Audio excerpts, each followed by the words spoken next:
What's up, everyone? How is everyone doing? Welcome to YenYorkCity's podcast, the 1st of December. Not necessarily December 1st, but December 4th. Well, our guest is already in the future. He is in the future. He is in Australia, so we're still in the weekend right now, but he's on Monday time. He's on working hours. So how are you guys feeling tonight? Tonight we're going to have Mitch. If you guys don't know who Mitch is, I don't know what to tell you. You're going to have to really stick around and get to know what makes him awesome. We got to meet him at TwitchCon this year. And boy, it was, I got to bring out what he gave all of us. We're supposed to get it right now. What's up, Drummer for Life? Drummer for Life, 73 JT. Welcome. Up? I've seen you before. Welcome, and thanks so much for being here. And what you're listening to right now is his creation. I made this song. He made the song, guys. So every season, he likes to make this look different. That's my favorite part that you drumming. Oh, the fills that I do there? Yeah, that fill. I can always tell. Every drummer, I can always tell their little things, their little flavoring in their songs. I was actually proud of this song. I didn't think I could make an actual Christmas song. I mean, everybody knows that Christmas is, all warm and fuzzy and stuff, but there's not that many Christmas songs made anymore. That's why we're bombarded by Mariah Carey's Christmas song everywhere. Think about it, guys. How come nobody really makes a rock and roll Christmas? We need a rock and roll Christmas. I mean, what's that band, that instrumental band that makes really good instrumental Christmas music? Instrumental Christmas music that does rock? Or anything beautiful, really. Sure. Hi, Zach. What up, Zach? Welcome. We were talking about it last time. I don't remember. Instrumental Christmas music. I mean, some Two Steps from Hell creates some Christmas stuff. Nightwish? Was it Children of Bodom or one of those metal bands? Help us out, chat. I know you guys know. What do you listen to? A metal Christmas song, an instrumental metal Christmas song. It was pretty good. Someone threw it into the queue the last time I streamed, which was really nice. Well, Andrew Core said no Christmas music. No Christmas music. He was on the podcast last Sunday, which was really fun. And then next Sunday, we have Logan Kennedy drums. That's next week. So it's going to be fun. Yeah. I'm excited to pick his brain on some things. Last time I seen him live, he had a really nice setup and sound going. And he's touring. He's got a lot of touring experience, so it's going to be fun hearing his stories. Yeah, so what are you most looking forward to on this year? Yeah, at the end of the year. I mean, do you feel like this year was an impactful year? I feel like I got a lot done this year. And we did go to TwitchCon, which he's always like, I don't know. And I'm like, no, I'm going to make it happen. No, this year has been really busy for the both of us. Yes. Since I moved and then having to do all the layouts and adjustments and just coming up with the themes and the ideas and building off of that, it's just been really busy between both channels and, try to find things that can work for the both of us and the time frames and, and then everything outside of that, just traveling, seeing some locations. Showing him New York City. Yeah. We got to go to Legoland. Oh yeah, that's upstate. That's far away from the city, but he does now know how to navigate a little more in the city, which I'm proud of. I don't have to use the GPS anymore. I take him everywhere, guys. I'm like the New Yorker. I'm not afraid to go outside, all right? All the skirts everywhere. And so he's starting to learn how to navigate. So if you guys ever come to New York City, you guys know I like to show my city around. And this is Rockefeller Center here. I will be going to Rockefeller Center and showing you the tree, and doing all that stuff. I do IRLs.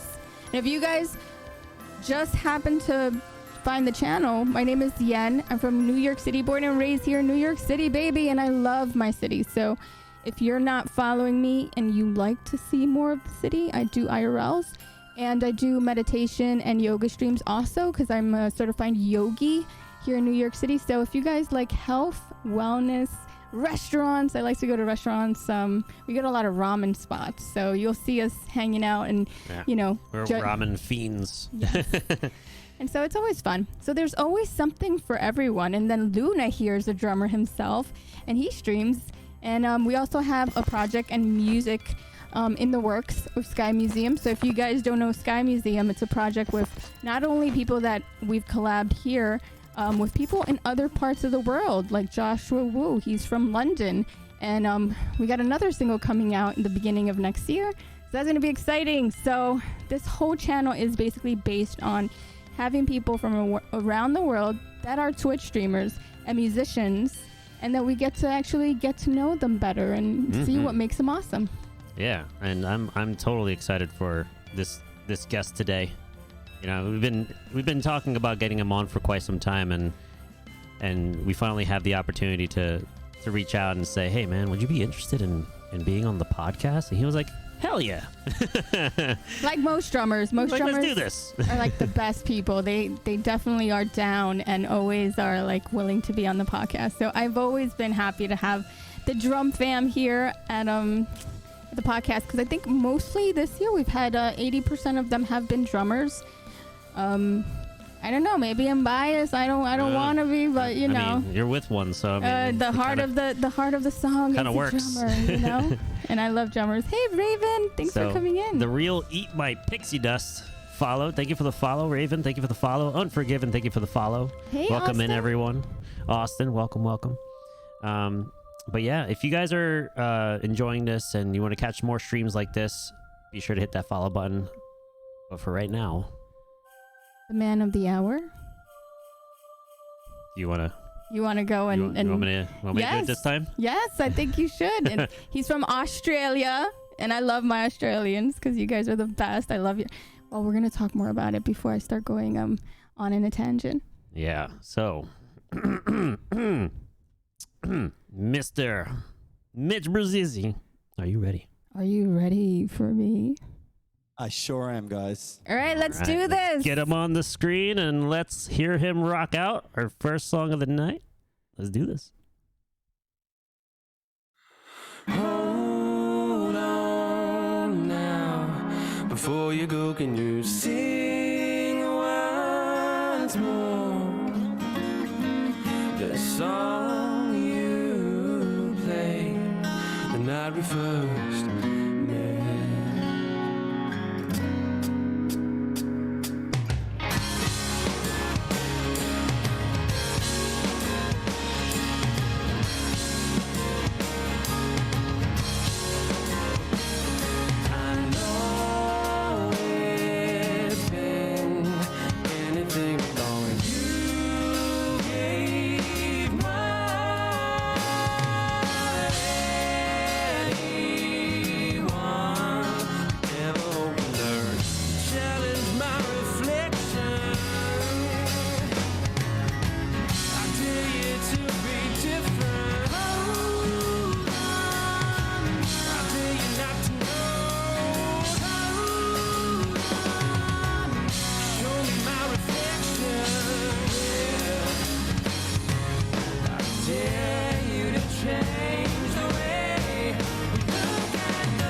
Tomorrow, always today.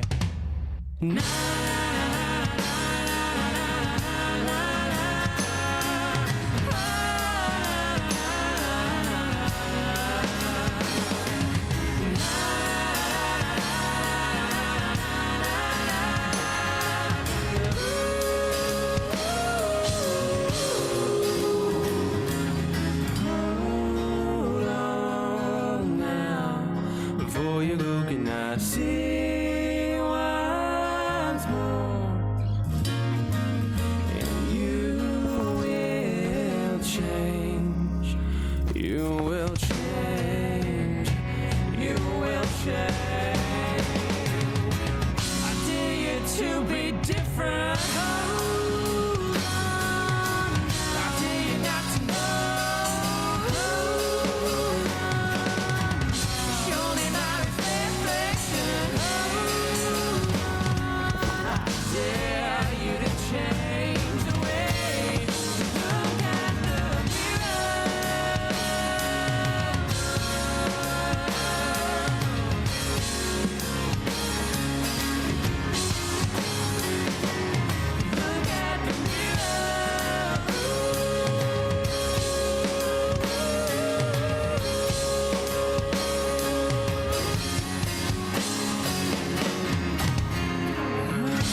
Mitch Bruzzese.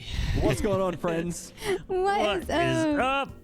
Oh my god, that was so good. That was like a soulful, like I felt warm, like Oh, I like good. that one. I Nice sent opener. some warm vibes from Sydney all the way over to New York. Oh yes, you feels guys are good. lucky because you guys have the warm weather now, right? They got the Oh, yeah. they got the hot Christmas. If you noticed on Yeah. the intro reel, I put the snowman, the Sandman. Oh, yeah, very good. Very clever, very clever. I noticed that I was Very like, oh yeah, that makes sense because on the other side of the world, it's warm. It's That's right. man. It's a warm one here today, I'll tell you what. Yeah, what is it? What's the weather? It's going to hit 33 degrees Celsius. What's that, like 90 something, I think? Ooh, Yeah, You that's in the guys- yeah, yeah. 90s. that is some swamp butt season there. Oh God, that's what he calls it. Like drummers all have a word for it when you get really sweaty. But I don't know, over there it's nice. I've never been to Australia, and I You gotta need say, to get over here sometime. Oh, we would love I'll show to. you around. Oh, yeah, yeah. same. If you ever come to New York City, you already know I'm your tour Of guide, course. of course. And it's Awesome. always nice to have people from different parts of the world because you get to know how it is on their side, you know. But For you sure. came here. You just got home not that long ago because you were in the 3 weeks States. ago. Yeah, So- yeah. It wasn't your first time. You've been here before many times, Oh, right? many times. Yeah, I've been to New York actually twice. I've been there 3 times. Ooh. Actually, yeah. Uh-huh. 2009 or 2010, 2012, and 2016, I think it was. I went to New York. Yeah. What was the first time? 2010. Wow. So you saw the difference because it was like leaps in between. Yeah. It So- was, I was there for and once was, the first time was October and the next 2 times were July. So it was real Oh. warm. which was Oh awesome. man, no. I always tell everyone come fall time, springtime. Summer is the least. I'm a New Yorker born and raised, so I will defend through and through how it's so great here.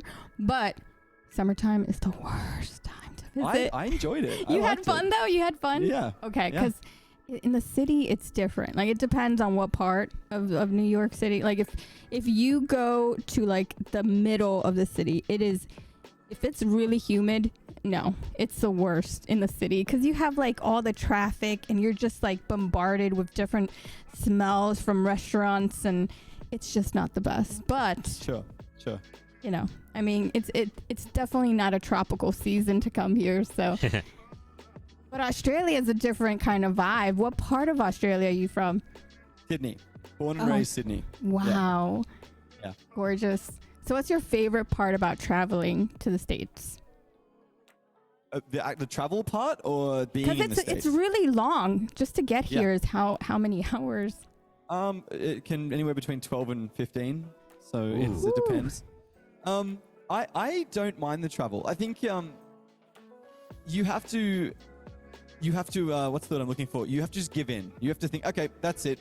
There's no way around this. I think as Sydney Australians, we accept that anywhere we go, really, you're going to be on a plane for a long time. Like it's just Right. part of living here. We're just kind of used to that. But no, I don't actually mind the long travel. I try to just get into it. I think, great, I tell everybody, I'm gonna sit and I'm gonna eat food they keep bringing me while I watch movies and play games and sleep and read a book, and it's just a bit of me time for 14 hours. And once someone said that to me many years ago, like they said they enjoyed it as me time, I was like, yeah, You look at it that's like how you that. have to think of it. It's got to be, Mhm. it's just me time. And that made such a difference. So you got to reframe it, I guess. But yeah, I mean, what's cool is that like once I'm there, the United States being such a big place, you kind of feel like you come through the airport and you feel like it's like you've gone from the mouth of a river and then you're out into the ocean and you're like, Yeah. great, I can do all of these things. So Oh, that's yeah. very cool. Yeah. So on your visit to New York, is it for like business or leisure? Well, when I went there in 2010, it was because I went with my dad. We actually went from LA to Boston, Boston to New York, New York back to LA. And I was considering studying at a few different places there. And I ended up going back in 2012 to do a summer program at the Collective in Manhattan there, the Drummers Collective. I spent a summer living in Chelsea in Manhattan. Oh, And that's I, nice. Yeah. Yeah. And then I went from, I spent a summer there and then I came back and then I went back in 2016. That was just leisure. That was just for fun. I went for a trip. Yeah. Sweet. So have you done any like performances out here while you were here in any of those 3 times or? No, I didn't play. I mean, I technically, I guess I played at the school, you know, but that doesn't count. Like I didn't do any shows or anything like that.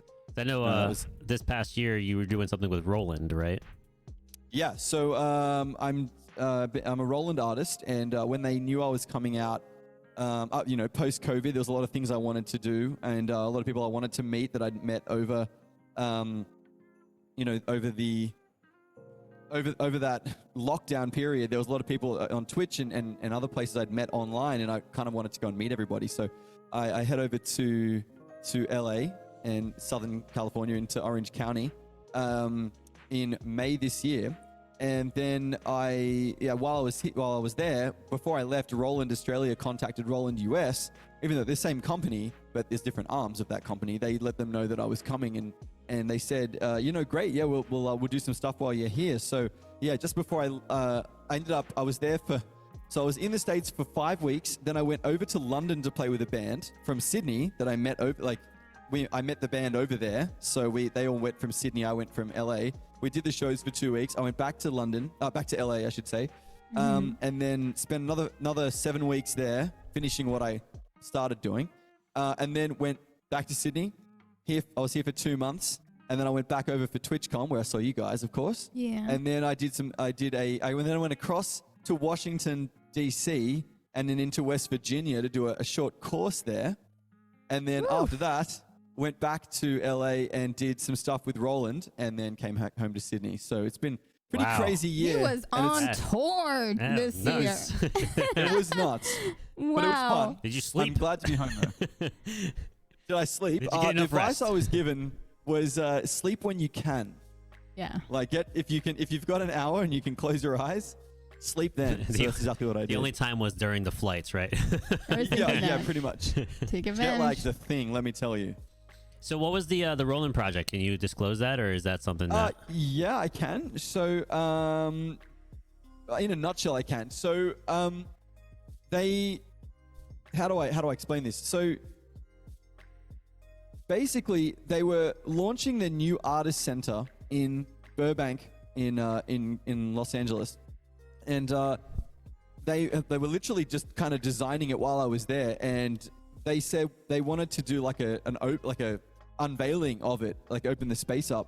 And so they said, well, while you're in town, why don't you come and do a short, like a very short performance, very short clinic, I guess, that went for literally maybe 20 minutes tops. But more talk about Twitch and with people and things like that. So it started out with me just playing a couple of songs. I think I played 3 songs.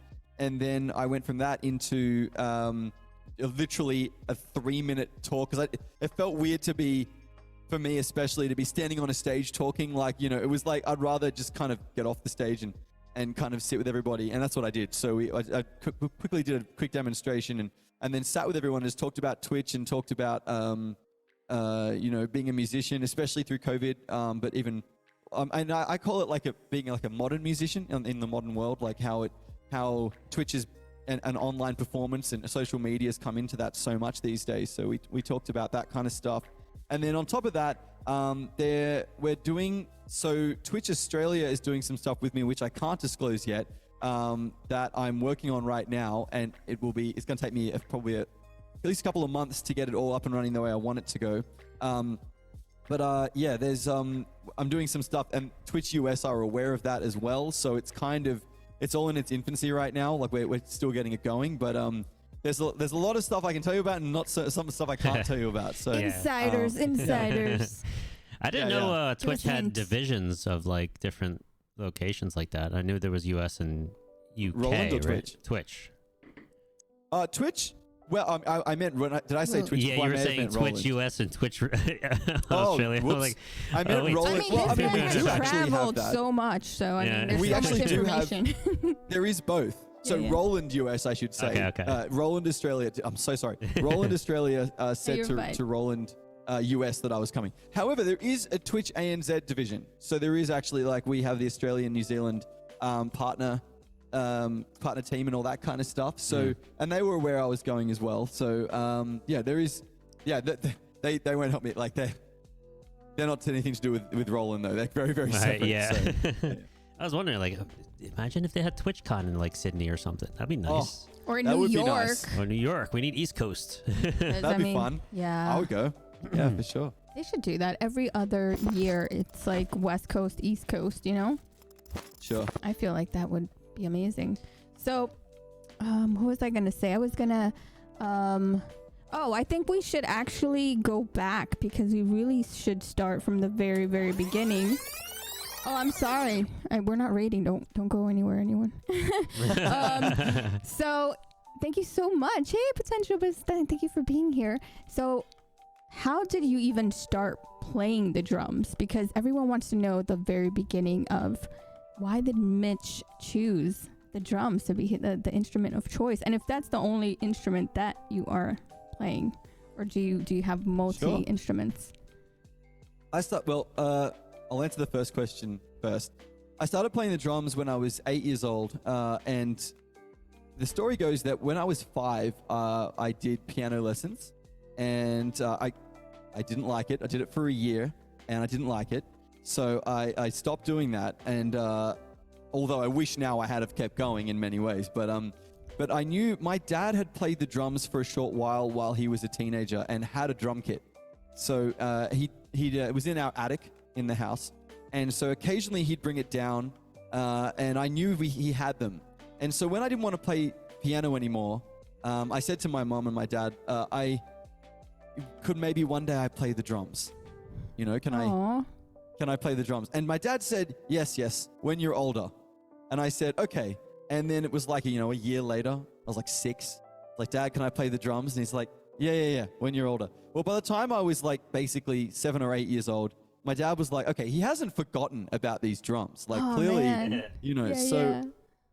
So I said, okay. He said, okay, sure, we'll do it. And then I started getting lessons, and I joined like the school like concert band kind of thing and did that.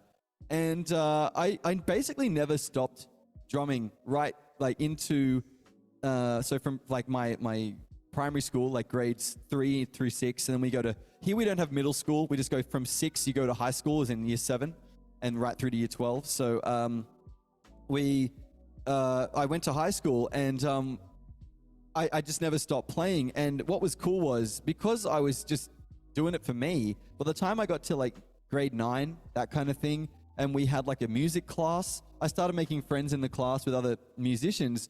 But I had all these, like, I had been playing for 6 or so years at that point, and had reached a level of like, I could actually jam. Like I could play quite easily, whereas other kids were still kind of learning. So I made friends really quickly like that, which was nice. And then going into later life, like after I left school, so I actually went into IT. But I was always doing music on the side. I actually did network engineering. I did that for a couple of years, but I was always playing in bands and musicals and doing stuff like that. And then at one point, I just decided I don't want to do IT. Like I like IT, but it's not where my heart is. And so I left IT and took the plunge and just did music full time and have never looked back. So that's my story. Wow, that's a story. Yeah. I love how it was like your dad. So it was in your blood already then. It was in you. Yeah, it was. And I think it's definitely, I've taught a lot of students, and I think it's, I thank my dad for his encouragement a lot, because a lot of students, their parents straight away are like, oh no, drums, they're loud. Drums are loud. We don't want drums. Oh, we can't have drums. Whereas my dad, having played them before, knew that first of all, it's not that bad, and there are ways around it. And second of all, drums are fun, and it's a great instrument. But third of all, my dad will tell people when they ask him, "Oh, how was the noise?" He'd say, "Well, it's not noise. It was like it's not like someone's just sitting there hitting things like a monkey. Like you're trying to make a groove, or you're trying to practice. Like there's a rhythm there. So it's like it's not noise. It's drumming. Like it's very different. So." So it was great to have my dad and my mom for that matter, but my parents were very encouraging as opposed to shying away from the instrument. So yeah, it was my dad. Oh, that's amazing to hear, because parents that are really supportive are the best parents, especially for drummers, because we grew up with our drum set. Like my dad was freaking awesome. Shout out to my dad. It was his birthday on Friday. He was so like, yeah, sure. I mean, if it gets you out of trouble and out of the, hanging out in the street, yeah, it's fine. I mean, as long as you start getting lessons and being better. And then my brothers both also played drums. And now my nephew's a drummer. And then my little 8-year-old, the other day, I caught him, like, it was Comfortably Numb was on. And it was Thanksgiving. And he was just like drumming. Like, it was like it's in him. I'm telling you, like, it's in you. And to have people in the family being drummers, and then when they see that and they encourage it, it's the most beautiful thing. Because look at you now. You're like traveling the world, doing what you love. I love hearing that. And shout out to all the dads and the moms, because encouraging that, the passion is big as when you're a little kid. Because when you ingrain that as a child, that's when you see them progress really rapidly, because they're sponges, right? Right. Absolutely. So what was your first kit that you got? Yeah, what was your first drum set? Okay, so I was very fortunate because my dad had those drums already. So the kit Dad had was he got it. His father bought my grandfather bought it for him, as a teenager. And Dad never played professionally or anything like that. He just enjoyed playing just for a couple of years as a teenager. But as I mentioned, he had this kit that my dad had a few lessons, and the teacher that he saw suggested, rather than buy a new drum kit at the time, buy a second-hand one that was of better quality. So the kit that I started with was it's really old now. It's a 60s Olympic kit that was made by Premier. So Premier was like the company, but they had like a smaller brand that was like less, like not as good quality. But in the 60s, the not as good quality was amazing. Like it was the same drums, but it was fine. So we've got this. I've still got it. We never got rid of it. We actually had it restored at one point. Like the shells were the outer wrap was starting to crack, so we had it restored and rewrapped and stuff. So I had that kit, but it's an amazing little jazz kit. Like it's got a really short.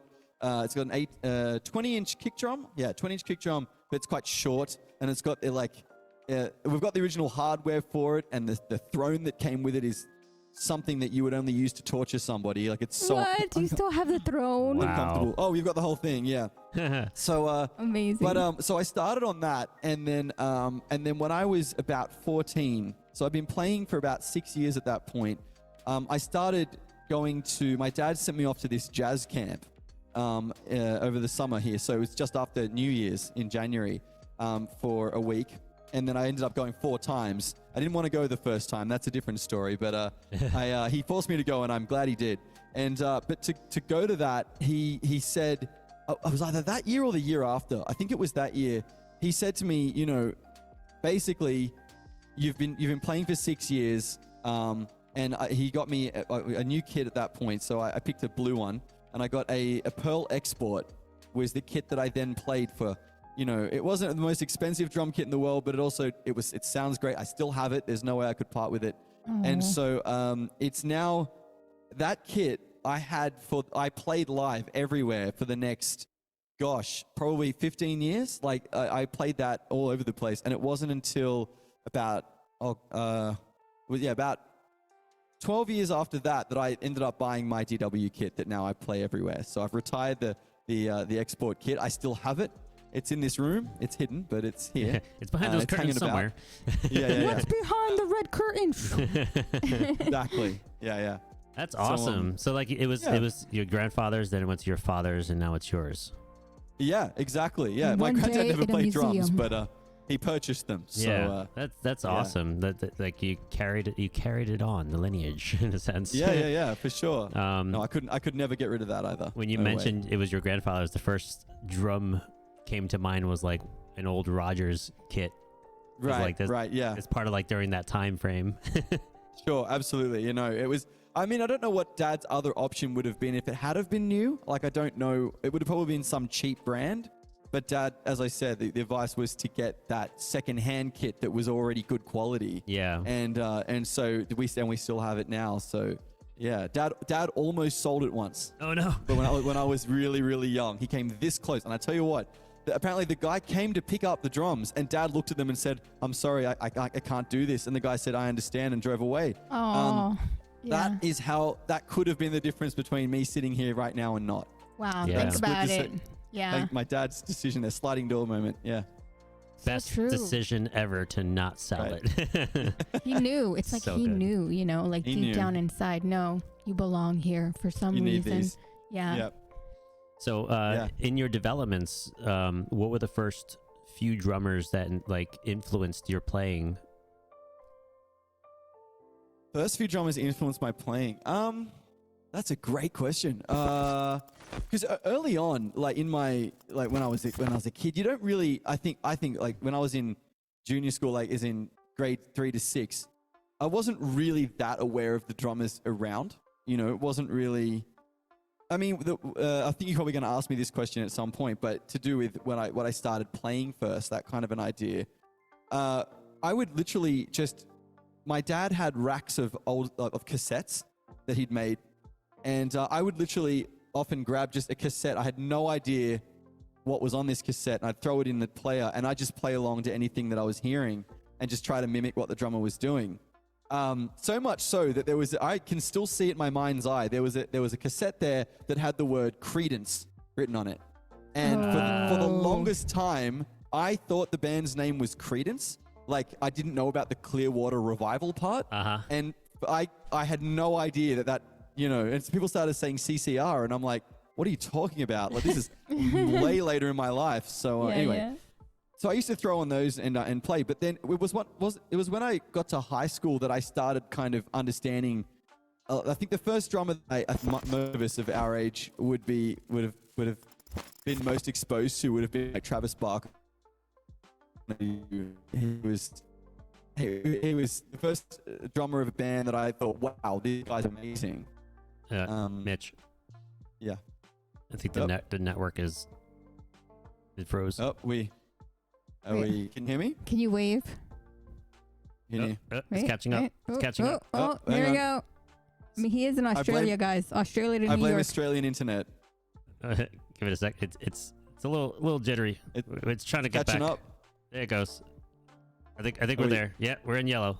So we're going. Yes. We're going All to right. green. All right. All Okay. systems go. We're good now. It's looking good on my end. Is it good with you guys? It's Yes, yeah, it's it's perfect good now. now. Okay, awesome. Robo What was the Mitch. last thing you heard me say? People were saying CCR, and you had no idea what that was, and then yeah. So I was saying that when I then got into high school, that was when I started to pay attention to like music myself and started noticing drummers, I think, a bit more. So as for I think many of us of our age, of my demographic at least, Travis Barker was the first drummer that I was like, whoa, okay, this guy's he's the real thing, like this is awesome. And then from there, I used to this was showing my age a little bit, but I used to like going to the drum store and watching the drummers that they'd have in like the clinicians and things. Like I remember watching Tony Royster Jr. when he was 12, and Dennis Chambers, and who else? Of course, Dave Weckl and all those guys. And so I kind of went straight to them and then worked backwards and started listening to drummers kind of from bands and things like that. So, yeah, it was Smart. I didn't do it on purpose. I think it's just what I was exposed to. And other than that, I think it was just drummers that I was seeing around me. Like I had some pretty great teachers, so that was very, very awesome. Yeah. It's good. So what was the first song you ever learned how to play that you nailed it? Like you're like, yes, and you were so happy and excited when you finally, learned how to play the whole song. The first song I remember playing was a song called Sweet Pea by Tommy Rowe. And it's from like 1960 something. Whoa. And it's a really obscure track. But it was it was on one of my dad's cassettes, and I just liked it. It was a great 60s pop song. And I remember, when you first learn like your drumming, and you first learn you learn your first fills, and you do the you're so excited because you get to do the 16ths around the drums. Yeah. I know where to put those now. Well, there was a spot in the song where I was like, I can't, like the whole song I waited because I'd been learning about how you shouldn't put fills in every 5 seconds, and you want to build up and all. I was learning about that. So I remember the moment I kind of like, I know where I'm going to put it then. It's going to be there. So I'd wait the whole song to put that fill in. And then I was, just on cloud 9 when I did it, it's that kind of thing. So I remember playing that song. I also remember playing Blue Moon for some reason. Like, I don't really remember a whole lot, but I remember doing that. And I think the first song I ever read the full chart to, and I was really excited that I actually stayed. I remember reading the whole chart, played it, and then got to the end and finished with the chart. And I was like, oh my gosh, I actually did it. Was Phil Collins' Don't Lose My Number. Oh, that's a great one. Yeah, I was really happy because I actually got to the end. Oh, when you're learning, you're not really sure if you're at the right spot or not. And I remember hitting the crash on the end, and the song stopped, and I was like, I did it. I stayed with the chart the entire Perfect. Yes. Yeah, so I remember that. And finally, the last song I can tell you, the first song I ever performed in front of an audience was with my primary school concert band, and that was La Bamba. Ah. And I remember playing that. So whenever I play it now, when it's requested and things like that on my stream, I always think back to that. I'm like, oh, this is full circle. Wow. Wow, so a lot of songs from like back in the day, like oldies, like classics.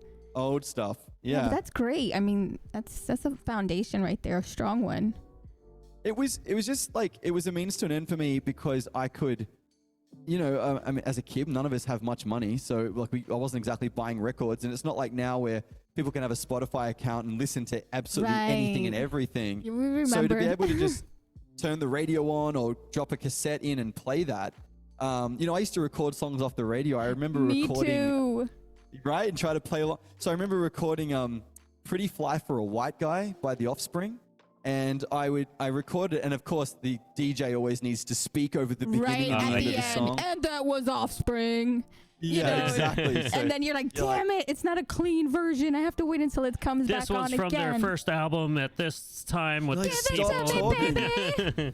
Right. So I played that track over and over again in my early years of high school, whenever that came out. And I remember playing it, and my mum could hear me playing it, but I had to stop. And the cassette player was on the other side of the drums. So I had this long cable for my headphones, and I have to go over there, rewind it, wait till it rewound, find the spot, run back to the drums, play it, and then. So I had a pretty terrible CD player that skipped a lot, but it worked enough. And my mum could hear me like trying to struggle with that song, and this is the only song that this ever happened with. But she heard me struggling with it like constantly.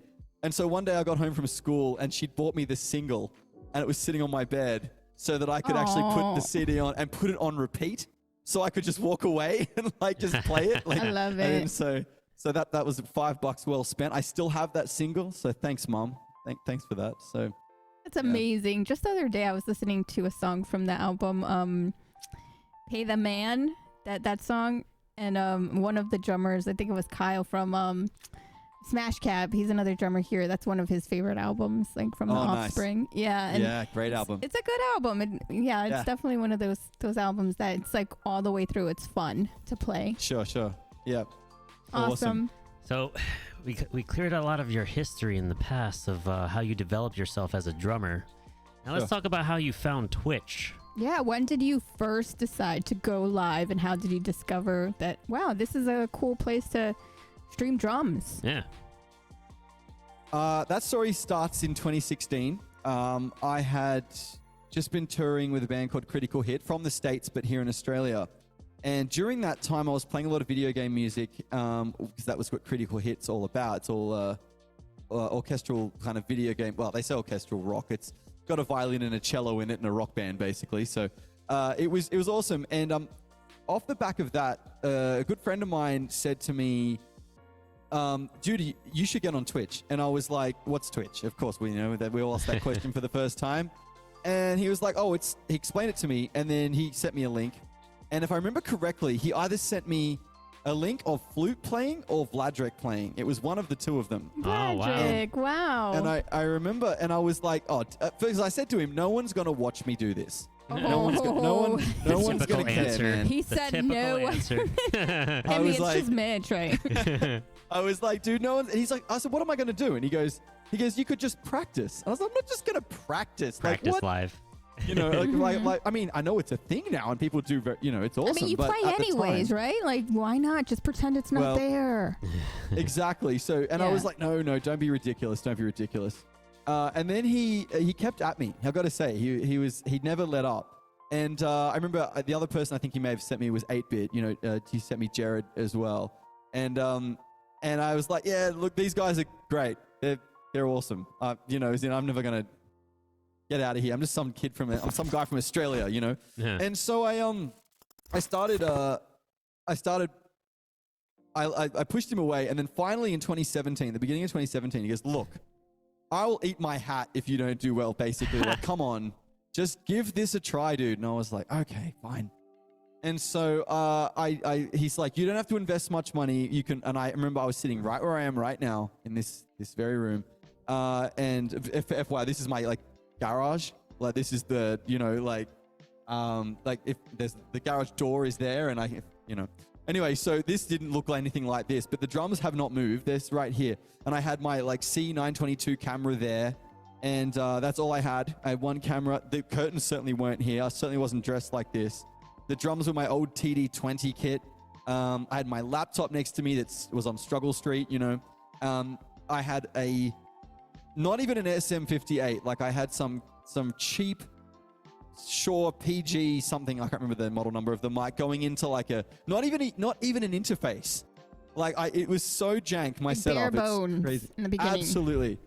And so I started doing this streaming thing, and very quickly I was like, oh, okay, well, if I'm going to do this, things need to be a little bit better. So I only did a couple of streams without the curtains, and when I moved house about a year or two before that, and from the old house I had these curtains, and so I knew where they were, so I got them out of a box, and I just draped them over some stuff, and they weren't up properly or anything, and I thought, oh, that looks better, because I didn't want to have the garage behind me.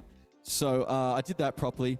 And then over the course of the time, as I'm sure you guys can understand, I started to upgrade small bits and pieces.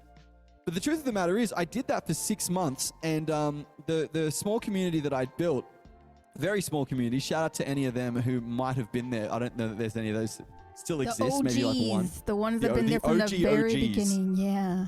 They actually supported me because a few people I knew were going to TwitchCon, and I was like, well, maybe I'd like to go, but I can't really afford it.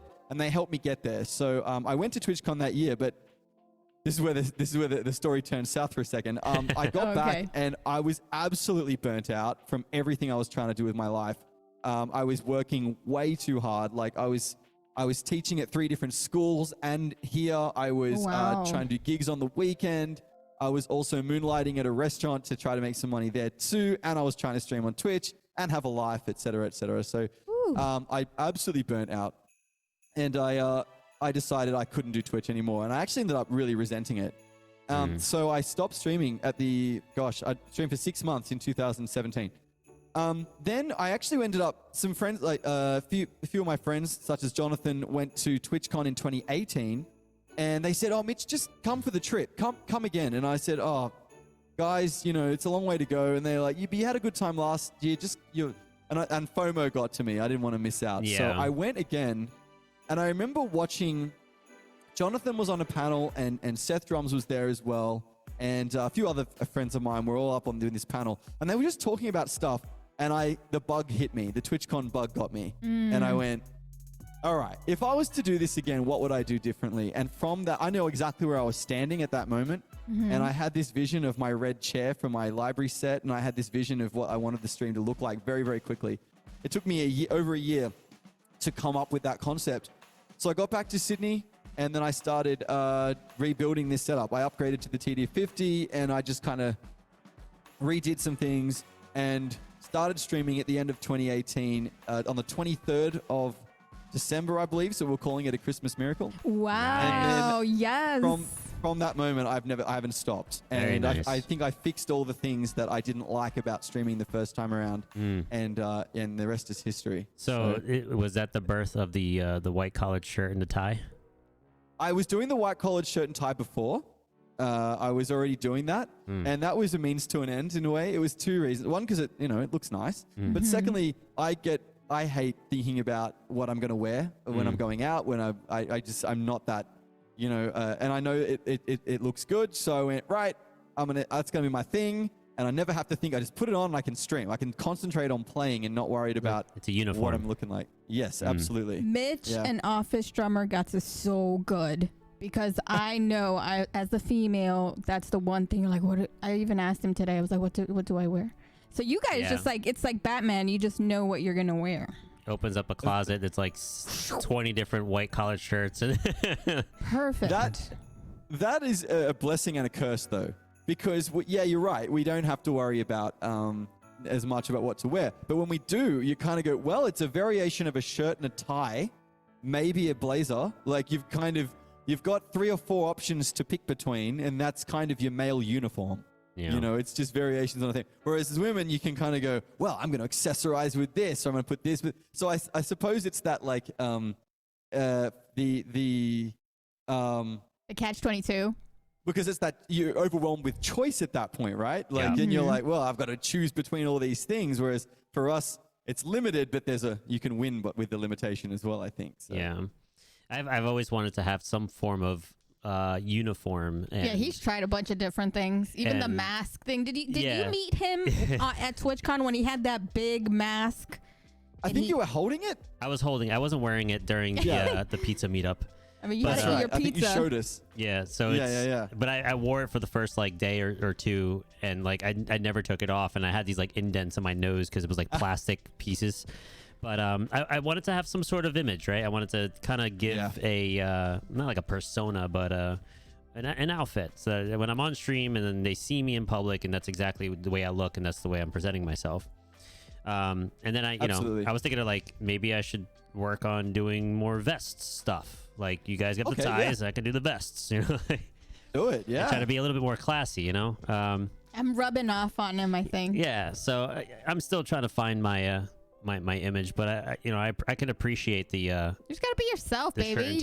You gotta do what you feel comfortable doing. Yeah. You know? And that goes in both comfortable, I think, in the mind, and also comfortable as in not having something dig into your face either. Right. And also like with those other shirts that I decided to try to wear, they're nice shirts. Don't get me wrong, but would I wear it as often publicly? And it's usually a no. So it's just sitting in the closet until I'm live. Whereas if I do the vests, that's definitely something I can wear all the time. So sure. I mean, just sorry to burst the bubble, but I don't tend to wear this anywhere else, unless there's a reason. You don't. But, I know, because remember when we were raiding someone and you were both in California still, and you had done like a cool.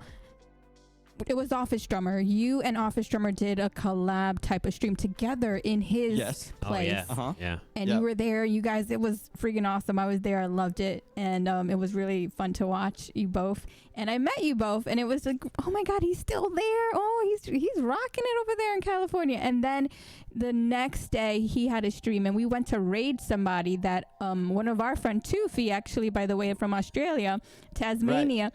He says, oh, raid this guy because he's really cool, blah, blah, blah. And we're like, okay, we didn't know where we were raiding. We're like, okay, Tufi said, like, go raid him. And so we didn't really have any raid targets. Let's do it, you know?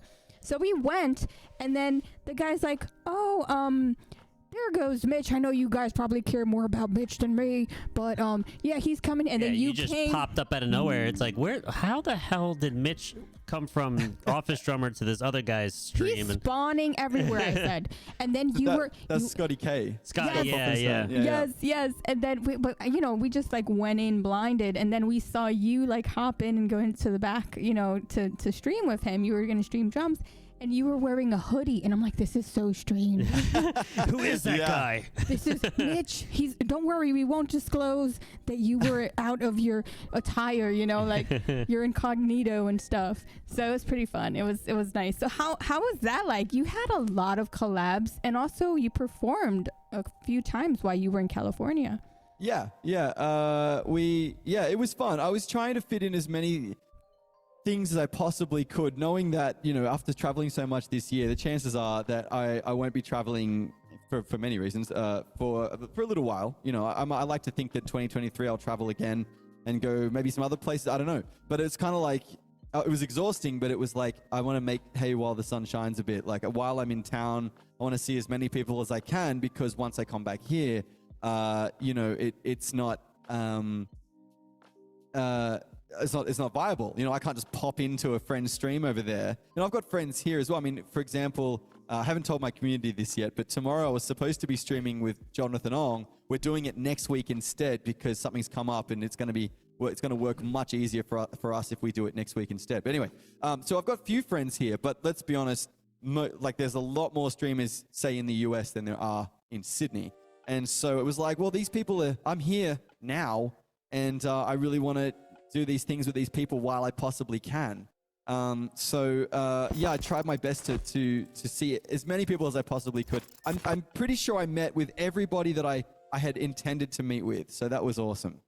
I was fitting crazy things in, like you said. Like I wanted to go see Scott again before I left because he's a good friend of mine, and I'd played in his band and stuff.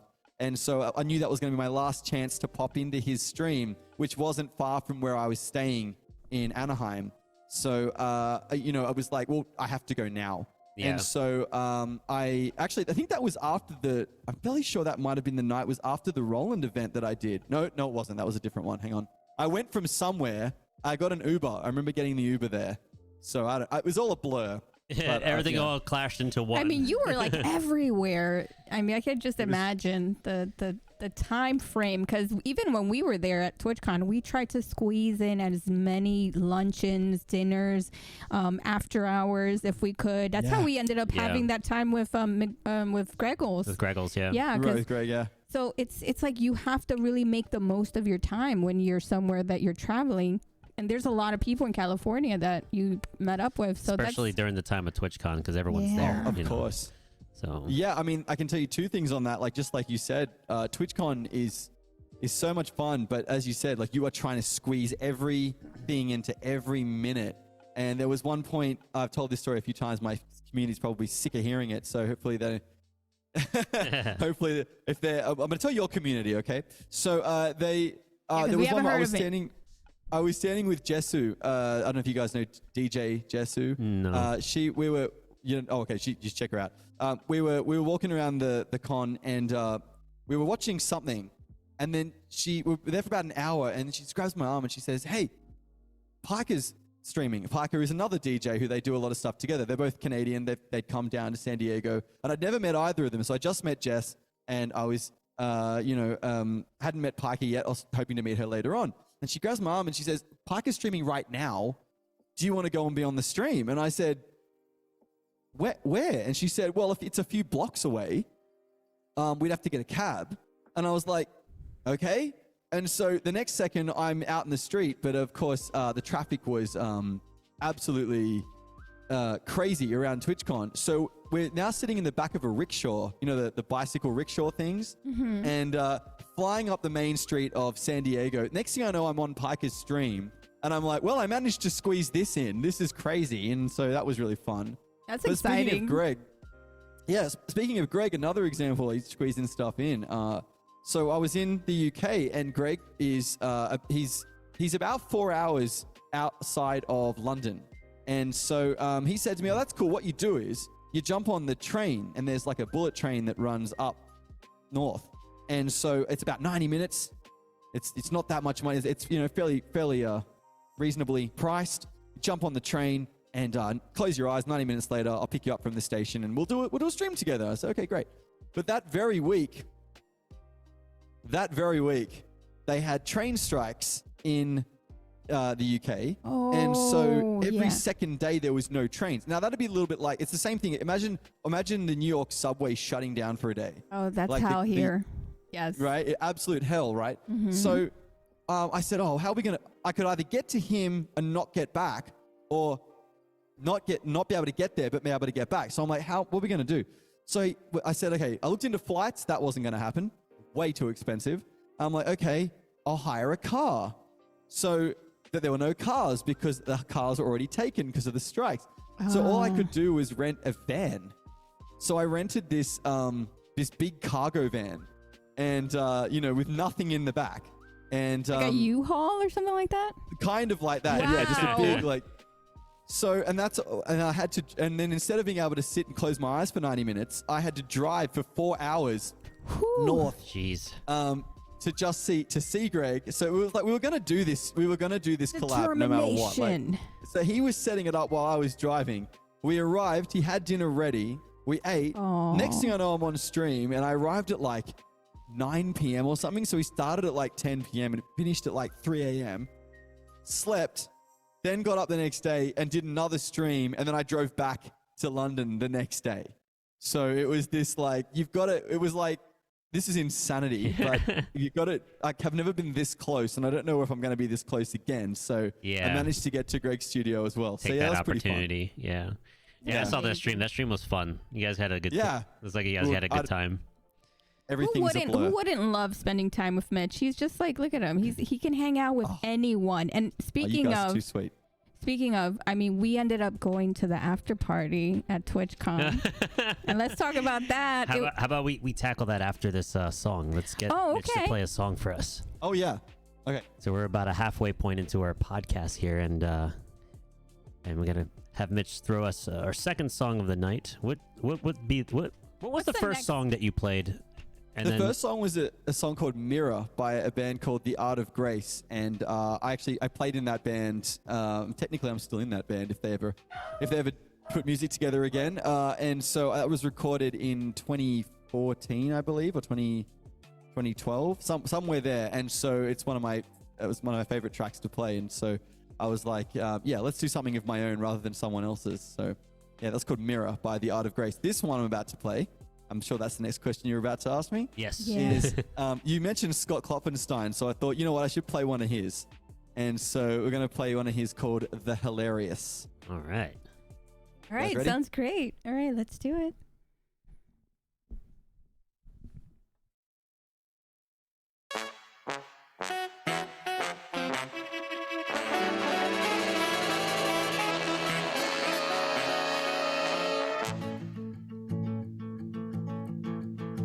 As I now undergo a euphoric transition, I manage to muster remorseless momentum with magic utensils that dissect disasters that once had defined my defective persona. Now sit in a box that sits in the car that sits where I stopped it, waiting for a train. It's all on the tracks with no one there to step on the gas. You'll sit and watch from 200 yards away. Someday we'll look back, label this the hilarious past. Then a blink and a flash, there'll be broken glass and plastic parts, flame smoke and shooting sparks, soaring through up into the sunlit blue of fireworks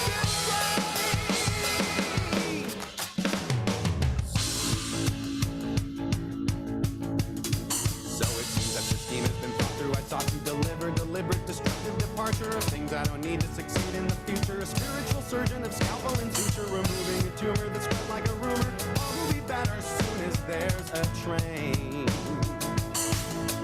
Along with the eagles, the elbows, and ashes from fires that swept through the dreams that I had as a youngster. The pull out, the push down, the pissed off, the peel back, a stuck mezzanine. Now all you was bring her back, sits in the box that sits in the car that sits where I stopped it, waiting for the train.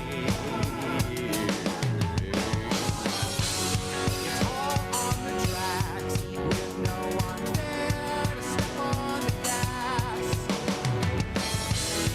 You'll sit and watch from 200 yards away. Oh, they will look back, label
Very nice. That was a fun song. Love that tune.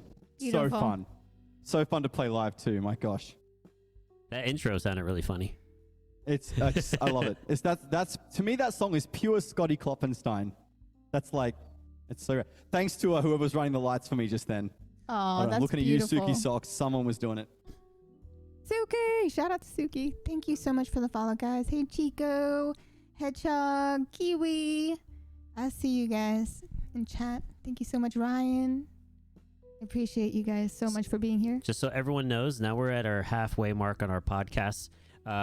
This is now open for 3-month subscribers here on the channel, or anyone that Mitch deems is safe to pop into the podcast, and VIPs. So what we do is on our Discord, command Discord, join Yen's Discord, and we will drag you into the conversation for 2 minutes per person for the first half hour, and then after that we cut it off and do our final questions. So feel free, and with Mitch's blessings on some of his fam, his members, his supporters, he can tell us who we can have in the conversation. Is it Raven that always does the call-in? I know there's someone that always does call-ins. My mods can call in at any time, and so Raven and Ted often call in just to tell me things and do announcements and that kind of stuff. Yeah. Yeah, I remember. I was like, oh, I love that. I love when you do the call-ins. Those are so fun. All right. Yeah. So, And I have no idea. The phone just rings and I answer it. It's great. What? So is it spontaneous then? Is that a thing that super just... smart. Really? Unless I sometimes I'll say, guys, call in, or I'll say, I don't know, like very rarely, but usually they just call in. How did that even come about? yeah, I was gonna right say, now. was that fairly new? Because I don't remember seeing that before. No, I've had that for a couple of years now. Really? Yeah. Yeah. Huh. The phone is always. I love the red phone. Yeah, that's. Oh yeah, it's the hotline. It had to be red. So how does that work? Is it like a trigger command for a ring, and then they're in Discord waiting for the call, or is this a secret? Oh, it's a secret. It's the top secret. Long story short, it's just clever audio routing, and kind of it runs via Discord. Yeah. Wow, the entrust that you guys have to be able to ring Mitch whenever you like in his stream. Just the mods. So Just the mods. It's just the mods, just you guys. So to me, it feels like that's a pretty fun thing, and it's really hard to find some solid mods nowadays, and it feels like you have everything put together, honey. Your streams are fire, amazing, always a good time. So it's always fun to kind of dive into how is it that you select the mods that you end up adding, because obviously they're wonderful mods. And how does that go about the stream? Like, how do you go about when you go live? And I know you have your segments. So do you plan that out? Like the segments or the story time, or how does that? Because it's so well finessed how you do it, and it's perfect. Okay, so you've asked two questions there. The first one was about the mods, and I've been incredibly fortunate to have some absolutely wonderful people modding for me. In the likes of, we have 4 mods at the moment. We try to keep the team pretty tight. We've got Raven Impulse and Right Said Ted, Palpatine, and Jamaj the Jamaj is he's been the mod for the longest time, and he was the mod when I didn't have a mod long time ago, and he'll always have a sword. But the other 3 kind of tend to run most of the shows. Jamaj, he likes to watch, and we love that about him, so that's fine. But Raven is the boss. Whatever Raven says goes, and when I'm not around, especially, whatever she says is in the best interest of myself and the community and the channel. But between herself, Ted, and Palpatine, they're just amazing, wonderful people, and people. I try to make sure they feel very loved and that the community understands just how important they are, because, as I say every stream, and you guys would understand, you can't do what we do without just these amazing people. And so when we've needed new mods, like for example, Palpatine is the newest mod. Myself, Raven, and Ted kind of said, right, we're going to we need a new mod. So we put out a call, and we said to everyone, like, we called it an audition, really, like an interview kind of process, where fill out this form, And we, I was expecting like 1 or 2 people. There's a lot of people got back to us, which was very humbling. And we kind of went through them and tried to find people that not only fit, what we were looking for, but also perhaps had some kind of experience, not necessarily modding, just kind of experience on Twitch, because that's important. And then we also looked into things like time zones, like making sure that they were going to be across, especially with me being in Australia. Both Raven is over on the east coast of Canada, and Ted's over on the west coast of the US. And so with Palpatine in New Zealand, it kind of helps bridge some gaps there. The time frame. Yeah. And then it just is a case of, all right, this person seems like the best fit. And we say to them, well, come and join us. And we make a big song and dance about it. And everyone gets very excited. And then hopefully it all works out. And I've just been so fortunate that it absolutely has. So that's awesome. The second part you asked me was about the green heart. Look at all those green hearts in chat. Very nice. Claps to the subs. Claps to Very the mods. good, yeah. Yes. Claps for the mods. So beyond that, you asked me about the segments. So that's really come about quite organically, just kind of out of necessity in many ways. It was things I started doing on stream. I've been streaming for a long time, and then you start to just notice that this works better before this or after this, and I'm going to spend time doing that, and that takes about this long, and there's a lot of, it's very free. Like my community will know that things move around a fair bit, but at the same time, there's a few what I call milestones within the stream that we kind of hit a point, like checkpoints, I guess, that we hit across the stream. And, it can be a bit nerve-wracking to add new ones or take things. We haven't taken anything away yet, which is why my streams are going longer and longer. But, I think it works. Yeah. Does that answer your question? I think that's perfect. That's a perfect answer. Because it really flows, and it also gives everyone like I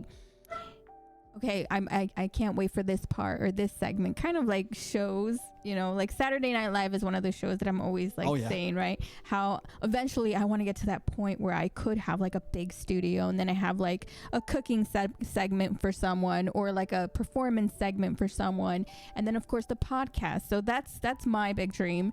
And at the end, I feel like that's kind of like the shows that we incorporate on Twitch, like what you said, you have the story time, and then you have the time where you do the when you figure out the notations of a song, and you're the live learns, and then like the free for everyone to put in requests. So there's a vibe for every kind of stream or parts of the stream. So I feel like that's really important, and also because it keeps the flow of creativity going, where you're continuously giving them something they're waiting for, but they don't really know what's the next story time or the next real thing that's gonna make them excited for the next stream. Sure, yeah, absolutely. I mean, I'm seeing in chat here they're pointing out we have lost story time. Yeah, there's the story time took a back seat at one point, and since then the library set is a bit of a disaster scene right now. So it's not, the red chair still exists. It just, it's not operational right now. We lost story time. Well, yeah, that's another thing. It's really hard to be in different parts of the world and also get time to see Mitch if you're like in the different parts of the States. Like for us over here, what time is it here? It's almost, it's 8:30 now. It's 8:30 here. Yeah. So over there, it's in the afternoon? They're in the future in the afternoon. Yes, just literally afternoon, 12:31. Yeah, so sometimes I watch, it's like 2 o'clock in the morning, 3 o'clock in the morning. Yeah. And it's like, it is tough to catch everybody in different parts of the world. So do you have a set schedule or do you try to incorporate? as he smiles, he's like, schedule. Yeah, nowadays. The official answer is yes. And you just watch chat just light up in a second. So, I mean, okay, days-wise, yes. So I stream on Monday, Friday here. So and the joke is we say perhaps you're Sunday or Thursday. So obviously it's Sunday for you guys right now. So it's my Monday, Friday, middle of the day, which is a beautiful thing. Across this year, I have really, really struggled, especially with the traveling, but even before then, trying to get stream. Every time I've got it time to start, something will happen, and it's uncanny. Like it's almost like I'm not allowed. Like there's been to the point where I'm actually beautifully on time. I'm sitting here, I'm ready to go, and I don't know, A pipe burst or something. God something will forbid. burst into flames over there, and I'm like, It's happened to us What? too. you have got to be kidding me, you know. So and it felt like the earlier I tried to start, the more stuff would go wrong. So anyway, it's been better. I think it's gonna hopefully. I keep saying this. I'm really hoping that as things settle down for me, I've only been home for 3 weeks, and I've been I'm playing catch up on every part of my life right now. So I'm hoping that as we finish the year and get into 2023, I can actually settle a little bit, and things are already feeling definitely a lot better for me. You know, I was away for a long time, so it takes a long time to settle back in. It's funny because I just had a funny mental thought of the situation that may have occurred during your potential start of your stream, that as soon as you're going to hit start broadcast, a kangaroo just comes and busts through your smashes everything with its feet. Yeah, no. It's like, what the hell? Oh yeah, that's exactly how it feels. I've been on the phone, like my mum will call me sometimes just to say hi before I start, and she'll hear me go, "You have got to be kidding me!" And she's like, "What's wrong?" I'm like, "Oh no, this light that I don't know, I'm making this up, has never broken ever, is now yellow instead of green. I don't know. Like you're like, what, why?" And then it requires like, you know, jumping up and down 3 times and clapping 6 or saying 6 Hail Marys, and you know, then why? You know, it's just. Yeah. Oh my gosh. It'd be like that sometimes, but you got to make the best of it and just go with the flow, because sometimes that's the way it is. And also, your peeps seem like it's just a fun thing. Like, okay, let's see. Oh, they love it. Yeah. Oh yeah. Well, Yeah, Chill Factor will say in a second. He'll say something about Chill. What's the line? Something about you know, you don't test things before stream. You test them during stream. Like it'll be working perfectly before stream, and you start streaming, and that's when it'll fall apart. Yeah. Yeah. I was gonna say that we have like similar situations where like my normal start time would be like 8 o'clock, right? And then something would happen, and I gotta push it back like a half hour or like an hour. At work an hour. Or like more. my work takes longer than it should. So absolutely, yeah, totally understand. And Monday mornings are notorious for that. So I stream on a Monday, you know, at noon, kind of, or just afternoon, like 1 somewhere there, 1:30. It depends on most of my audience is in the States, so I try to make sure it sits well for the United States. So when you guys have daylight savings and we don't, I tend to start like 11 a.m. ish, whereas when it's the opposite, I'll start at 1 p.m. ish. And that kind of try to adjust it a little bit. I say ish. The ish is the biggest part of that word. So ish. We should put that in our like starting soon, like ish, because with the podcast is the same thing, because you see how before and behind the scenes everyone has a different setup, so we don't know. It can take 10 minutes to like, oh my god, we're here. It's like 40 minutes later, and it's like, okay, we're gonna try a lot of troubleshooting. Yeah, and it's everyone's different, and everyone has a different setup. So you know, sometimes I'm like, we should just say 7-ish from now on. Yeah, 7-ish. You know, around. Absolutely. You know, it's like fashionably late, honey. It's fine. It's fine. You know, we just got to go with the flow. That's the way it is. That's what it is when you're a live streamer. It's live for a reason, because you know, things happen and it's fine. Well, I mean, we don't have a team of people doing like everything. You know, someone mentioned, I think Hedgehog mentioned in chat that I've got the like pre-stream, like I call it my pre-flight check. I've actually got a list on my phone of things, and you've got to do it in a certain order. But if you miss one or whatever, there's no one to catch that. Right. And you know, you're troubleshooting as well as trying to get in the headspace to be able to play your instrument, you know, as musicians. And we're also trying to, you know, balance replying to an email that you're supposed to reply to a week ago. And like Monday mornings, oh my gosh, it's not the best time to stream on a Monday. Like everyone wants everything done on a Monday. Yeah. And because I don't know about you guys, but once you start, for me, you start at, you know, 1 p.m. kind of thing or midday. By the time I finish, it's into the night, like it's dinner time kind of thing. So that day's gone, and whatever you didn't do beforehand, that people are waiting till Tuesday for that or whatever. You know, it gets so pushed back. So I need to try to make sure I've done everything. I try not to schedule anything for a Monday or Friday morning. You know. Mm-hmm. Yeah, and speaking of the future, you know, I mean, you have this theme that you like to incorporate. The very hidden theme. Yeah. The hidden in plain sight theme, yeah. Yeah. I do love Back to the Future. We're talking about the future. Well, my 2 biggest geek things are Back to the Future and Seinfeld. Oh my God. Am I too? Mitch, we just became best friends. I don't know how. Oh, like, yeah? Are you sure you guys aren't related? Like we were okay. Are you So a- my dad's you're a- birthday was on Friday, and he met one of my brothers. I have two brothers, and the three of us. I'm the middle child. Yes, the middle child syndrome is a thing, and Okay. we are all obsessed. And I told him because he wasn't into. Well, he's not. He hasn't given it a chance. The Seinfeld thing. Right. I got him into Curb Your Yeah. Enthusiasm, and he liked it. At first, he didn't want to even try. I'm like, I'm telling you, you're missing out. It's Yeah. so freaking funny. I Well, love I mean, that. because I don't know. I'm not like dry humor was a little rough for me to understand, right? So, like Right. Seinfeld has those kind of like supplemental dry 'Cause humor. He doesn't know. He doesn't And- know yet. And so I didn't give Curb Your Enthusiasm a chance because it's made from the same guy. So that means the humor is going to be relatively the same, and I just won't get it, right? But Yen gave me the opportunity to sit down and watch it with her, and then I started to realize the humor behind it. And I'm like, oh, okay, yeah, this is actually pretty funny. Yes. Oh, you just noticed why it's one of the greatest sitcoms that was ever on TV. Oh, like, yeah. is that you've This is actually really funny. So yeah, now I gotta go watch some Seinfeld now. Yeah, so me and my Oh, brother yeah. were talking about that, and I was saying, oh my God, you got to watch the podcast because the guy I have on is from Australia, and I love my Aussies so much. And because he's just as obsessed with Back to the Future as us. And the three of us were like Back to the Future geeks too. And then we were talking about Seinfeld, how, yeah, I know nobody understands the love for like Back to the Future and Seinfeld. And we're going to get a musical soon, next year. We're going to get a musical Yeah. here. I So- saw it in London. I went and saw it. Oh my God, you saw we're Yeah. gonna get it in New York City, I think next year, or they're That's working. right. it. Yeah. Oh my Well, I was God. there. I had a night off. I'm like, well, I've got to do this. Of course. And I splurged and spent a little extra money on the ticket, so I had a really good seat. And Greg was supposed to come with me to see that. Oh, really? But because of the train strikes, he couldn't get Yeah. down to London. So I went and saw it on my own. Then the next day I went up and saw him. So anyway, yeah, look, I'll tell you this. I've Okay. been telling everybody.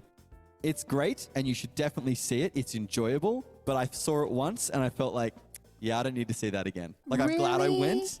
But it's funny. Like, it's clever. But I was also like, yeah, I'm done now. Like, I don't Yeah. need to see that now. That's Yeah. crazy because if Back to the Future was ever on growing up and it was on the TV or whatever, even if it was like halfway done, I would have to sit there and that's it. I'm gonna watch it until the end. Like I was like that, like growing up. So Yeah. So that it's not a do-over. It's it's all tongue in cheek, but they're kind of poking fun at the movie as well as presenting it, and they've changed things in the story to fit the stage because there's certain things you just can't do, and when you see it, you'll understand. You'll watch it, and you're like, oh, I get why that. Yes, because at first you go, wait, that's different, and you go, oh, how would they have done that? That's That's that's true. fair enough, So I believe you. It's great. Like I enjoyed it, as I keep saying. Like I definitely didn't. I would recommend people see it, but once I've seen it, I'm like, yeah, cool, okay. I wouldn't be rushing, like, to see it again. You know what I mean? Like, you kind of see it once and you're good. Oh, okay. But the okay. movies, though, you can watch a million times. Oh, yeah. Right. So I'm just gonna pull this out, like, because I've got. Woo! Oh, you got the hoverboard. Lord, yes. Yeah, I give this out to my tier 3. My 3-month subscribers. They get one of these. This is their little badge. They that's put their next to name on there. Well, this is actually signed by Christopher Lloyd Oh. and also Tom Wilson. And then Wow. over Man. on my stand over here, you'll see my out of time plates. Oh yeah, yeah. And that's actually Yes. they're signed by Michael J. Fox. So That is amazing. And you Yeah. got to meet Claudia Wells too, and I put that on I the poster. did a couple of times. Oh my Yeah. God. I Yeah, love she's her. awesome. I took her Tim Tams.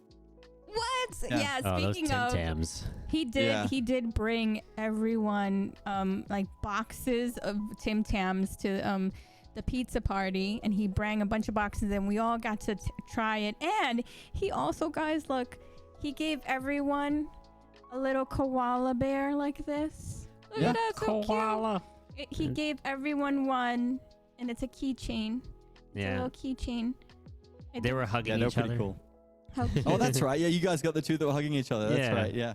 Yeah, remember and Yeah. I love that you did those little things when you went to TwitchCon, and you came back with a lot of stuff, right? I Oh was my there. gosh.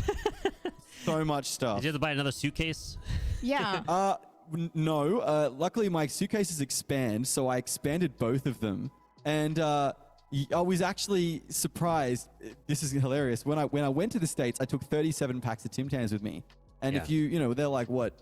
I'm going to use grams here. Okay, guys. But let's say they're 300 grams each kind of thing. I had like 10 kilograms of Tim Tams. So when I came back, I didn't have 10 kilograms of Tim Tams. So I actually managed to fit it all in. Extra space, yeah. Yeah, Smart. so I get it that now. helped.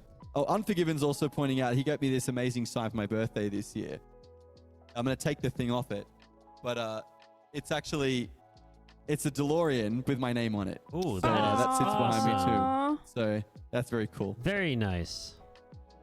Amazing. That was great. Yeah. So you met a few people there, and that's it. Anybody that's here on the chat that went to, I see Raven has the TwitchCon badge. So, Raven was there. So Yep. how was it? Like, you guys all planned a meetup for like the Mitch meetup. I know that there was a lot of that, and that's how you ended up getting a bunch of stuff to take home. Oh, yeah. I was so fortunate. So many wonderful people came Me. to hang out. Ted was there, Hedgehog. There you guys Chill go. Factor was there in 2019. It was just he and I hanging out in 2019. Oh, wow. Well, that's awesome. This year we had something like 20 people or something, Chill. It was crazy. Beautiful. Very it was nice. amazing. It gets bigger and bigger every time, every year. Oh, yeah. It's Yeah. amazing. So Yes, you've only went to the New York. Have you gone to the Amsterdam one at all? No. I've been to 4 TwitchCon North Americas. Okay. I've been to, so the first one was Long Beach, then then San Jose, then San Diego twice. But I've never been to the Euro one, and I'd love to go. So we're planning to go to the one in Paris. They're when they do saying that. Nice. Paris next. Do you think it's true? I mean, insider, you probably know more than us. I think it's been announced. I think it's officially Paris. Yeah. So is it I in don't know July? when, though. Or do you know in the summer? When is it? In pre-COVID, they used to do it in May. It was a May thing, and then they pushed it back for last year to give everyone a bit more time. So I don't know when it exactly will be. Does anyone know in chat by any chance? It's definitely Paris. That's been announced. I just don't know when. That's definitely probably a better shift from Amsterdam.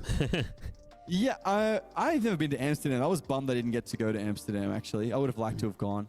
I couldn't fit it in. I was in the States. I couldn't make it happen. I thought about it, but it was also costing me a fortune to travel everywhere. So that was the thing. Yeah, that's the thing. Yeah, this year it definitely felt like that. Like the traveling was, it's different now too. Everything, inflation is huge now Oh yeah. here. So Paris seems like it would be a fun change. Yeah. All right, So ladies So fun. and gentlemen, I just want to announce that the sub and VIP opportunities to come in is now closed. So until next time. Oh yeah, nobody else came into the. I saw Raven I forgot about join, but I don't think they went to the waiting room. Oh, Mitch forgot about it. That means we gotta work on this one then. We gotta That's make this right. one. I I'm think I just gotta happy put talking to you guys. timers up. What was I gonna say? Oh, I have to ask about with the whole Back to the Future thing. So that you said became a thing from the very beginning, the Back to the Future theme and everything that you do, or it was just like, okay, it's gonna be a thing. At the very beginning, when I did that first 6-month stint on Twitch, it was very much just. I feel like that was my time to just try things, like throw it at the wall and see what sticks, if you know what I mean. I was doing what everyone does on Twitch, especially drummers. Just getting to know the platform, playing along to songs, taking requests, that kind of thing. When I returned to Twitch at the end of 2018, I had a lot of ideas I was like, right, well, I'm going to do this. I've had a year to think about it and get away from it. So there was a lot of things like creating my drumless tracks was a big one. I didn't want to play with drums in the Right. track. That drove me nuts. Yeah, Luna does that a lot too. He prefers to have his own kind of way of doing the drums. It's so much better. So much better. Every other instrument can do that, but as drummers, it's accepted that we'll just play on top, and it's not great to listen to. I mean, it's okay, but it's not. It's also. It's better with. I think without. That's my opinion. It's better without it. But and it gives you more freedom. So there was that. And then as part of that, I upgraded my cameras slowly, and then of course my microphone. I installed my old mixer, and since then I've upgraded to another mixer again and done things like that. But as part of it, I decided I don't know where it came from, but I decided I wanted a subtle theme throughout. And when I say subtle, I mean it's not for example, none of my emotes have anything to do with Back to the Future. They're all about the community, about the channel, that kind of thing. But just things like some decorations, a little bit of my personality kind of shining through, some sound effects, and also the badges. My channel badges are all Back to the Future, that kind of thing. So I wanted to try to pay homage to Back to the Future without it taking over the channel. Right. You know, without it being... It's just when I say subtle theming, I really mean that. Like, it just sits in the periphery. You know, I haven't got any Seinfeld in there yet. I need to think about that. Yeah, I know. need to do that. I feel like that's definitely something that it's an inside joke with me and my brothers, and we'll say something really silly. Like, for instance, he didn't get it at first until he saw the Curb episode.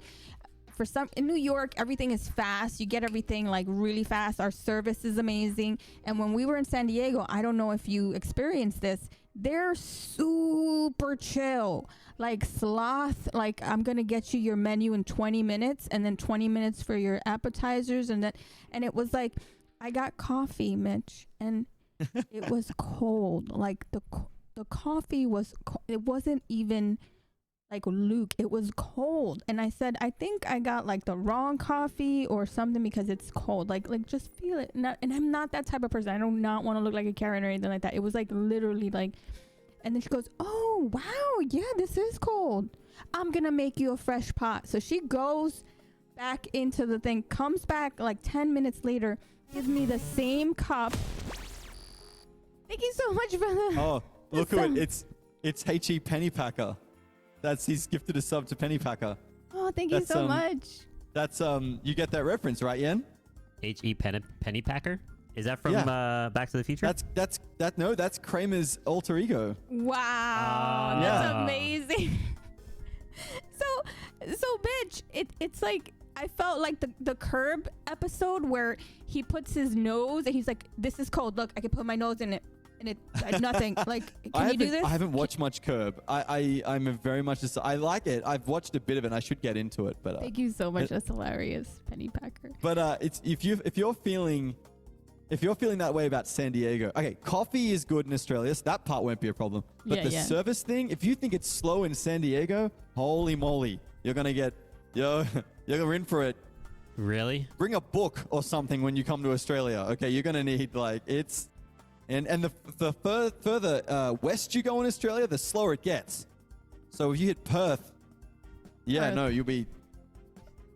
That's where Damo drummer is from. Perth. Damo, yeah. And my favorite band, the one that had the most plays this year, Tame Impala. That's one of my favorite bands ever. And I don't know. He can tell you. I took him to see Tame Impala this year, and they were so fun. Yeah. Yeah, I want their lighting set up. You gotta amazing. talk about your gear too, right? Yeah, I want to dive into that. Let's dive into that. I know you also use Lumia Stream, which I'm also affiliated with. Oh, great. Do you have affiliation with them? I'm not actually. Oh. No, I should be. I know Ahad, like I know him very well. Yeah. But I've just never filled the form out. Yeah, they're a great team. So I would recommend it. So I know you run a lot of the light stuff too, and we have a lot of that in common, which is a fun thing to incorporate. So, what do you have going on as far as like your setup, like with your in lighting or audio? Lighting. Let's start with lighting for now, and then we dive into the audio, and then your kit. Sure. The lighting is three main parts to the lighting. So there's what I call my sunlight. I just feel like I've got the sun. I've got this giant softbox here, really big softbox with 3 globes in it, and so they're all Philips Hue, just standard Philips Hue globes. They light up the softbox that illuminates this way. Above me, I have 3 play bars, Hue play bars. All my lighting is Philips Hue. I wanted to do that for maximum compatibility, so I did that, and they're stuck to the ceiling. And then in the drums, I have Philips Hue strip lights in each drum. They're all in this setup. When I'm in Sydney, we call this Studio A. This is all the lights in the drums are all connected together, so they're one light. So if I change the lights, here's a better example. The drums are all operating as one, so that they're one light. Whereas the 3 there and the 3 there are all separate. And when I'm in LA, when I did my setup in LA, I actually put a strip light separately in each drum, so I could target each drum differently and set up different lights. That was just me trying something different when I set up the drums there. And then behind me, I have my curtain lights. We only have them on in at Christmas time. So end of November, early December, we turn them on, and then the rest of the year they are there. I just throw them over the top, so that they're hiding on the other side of the curtain. So it's just a Christmas thing, the lights. Oh, Oh, Yeah, it I looks run beautiful. Lumia. Yes, So, it feels so yeah. nice. Yeah, I love it. really cool. Yeah, the Lumia runs MIDI, so I don't know if you ever tried to control your lights using MIDI at all. Like if you hit a snare drum, set a MIDI input path to trigger the light off of that MIDI command. I was thinking, like, I was toying with the idea in LA. Oh, so there you go. These They're lights are playing with funny. it. Yeah, these guys are in my chat and the other. Yeah. They're taking over. So, yeah, I mean, I thought about it. The thing for me personally, I find that it's a cool concept. I'll hit this drum. Oh, there we go. There you go. If I hit a drum and it lights up, yeah, that's really cool. And I'm not dissing that at all. But Yeah. I felt that in the way I was thinking about it, I preferred to have a scene that is like, for example, the one I had here. This is Aurora, you know, and but hey, Siri. Easier for me to turn Ooh, them that's off with pretty. Siri for the moment. But if I turn them off, like, this is how they are. And there's all, like, this one is Arctic. This is Spring. This one's Toxic, Mystic, Raven says rainbow is her favorite. Rainbow? Rainbow. Of course it is. Rainbow! Dark Room, you know, things like that. So I preferred to have scenes. Hey, Siri, turn on my curtain lights. Now everyone's phones went off.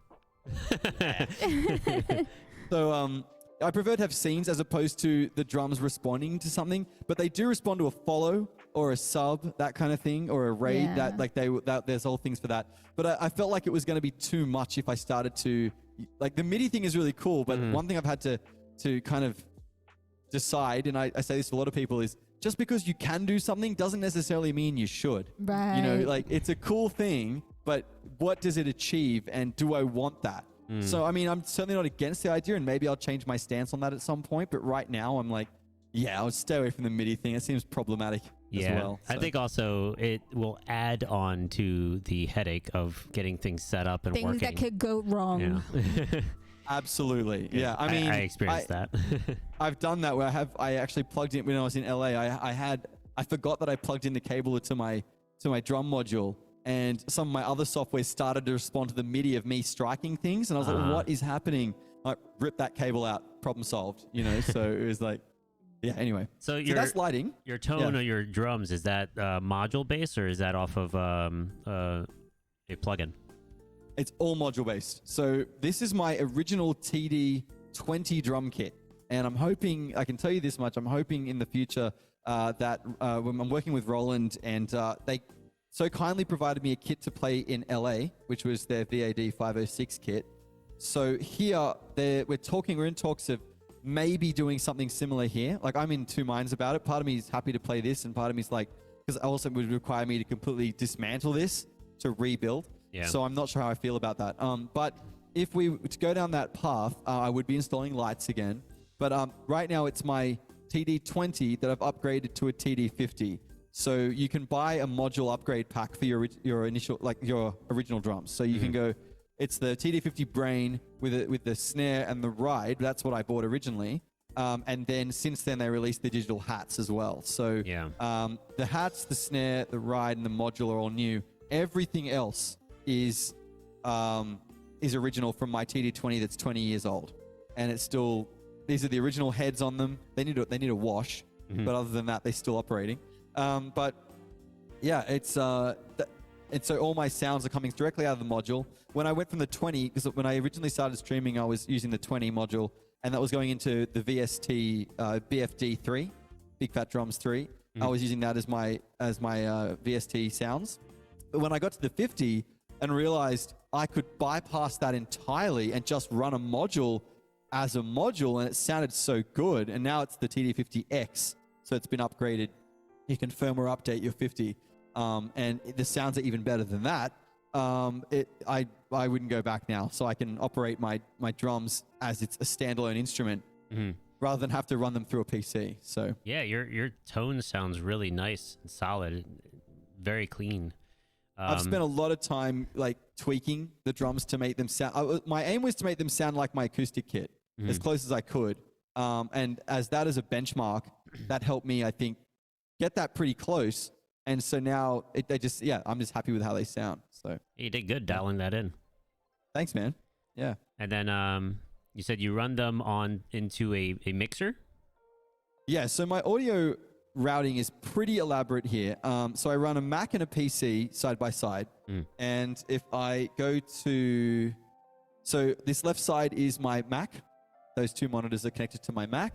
And then on the right side, that monitor up there is my PC.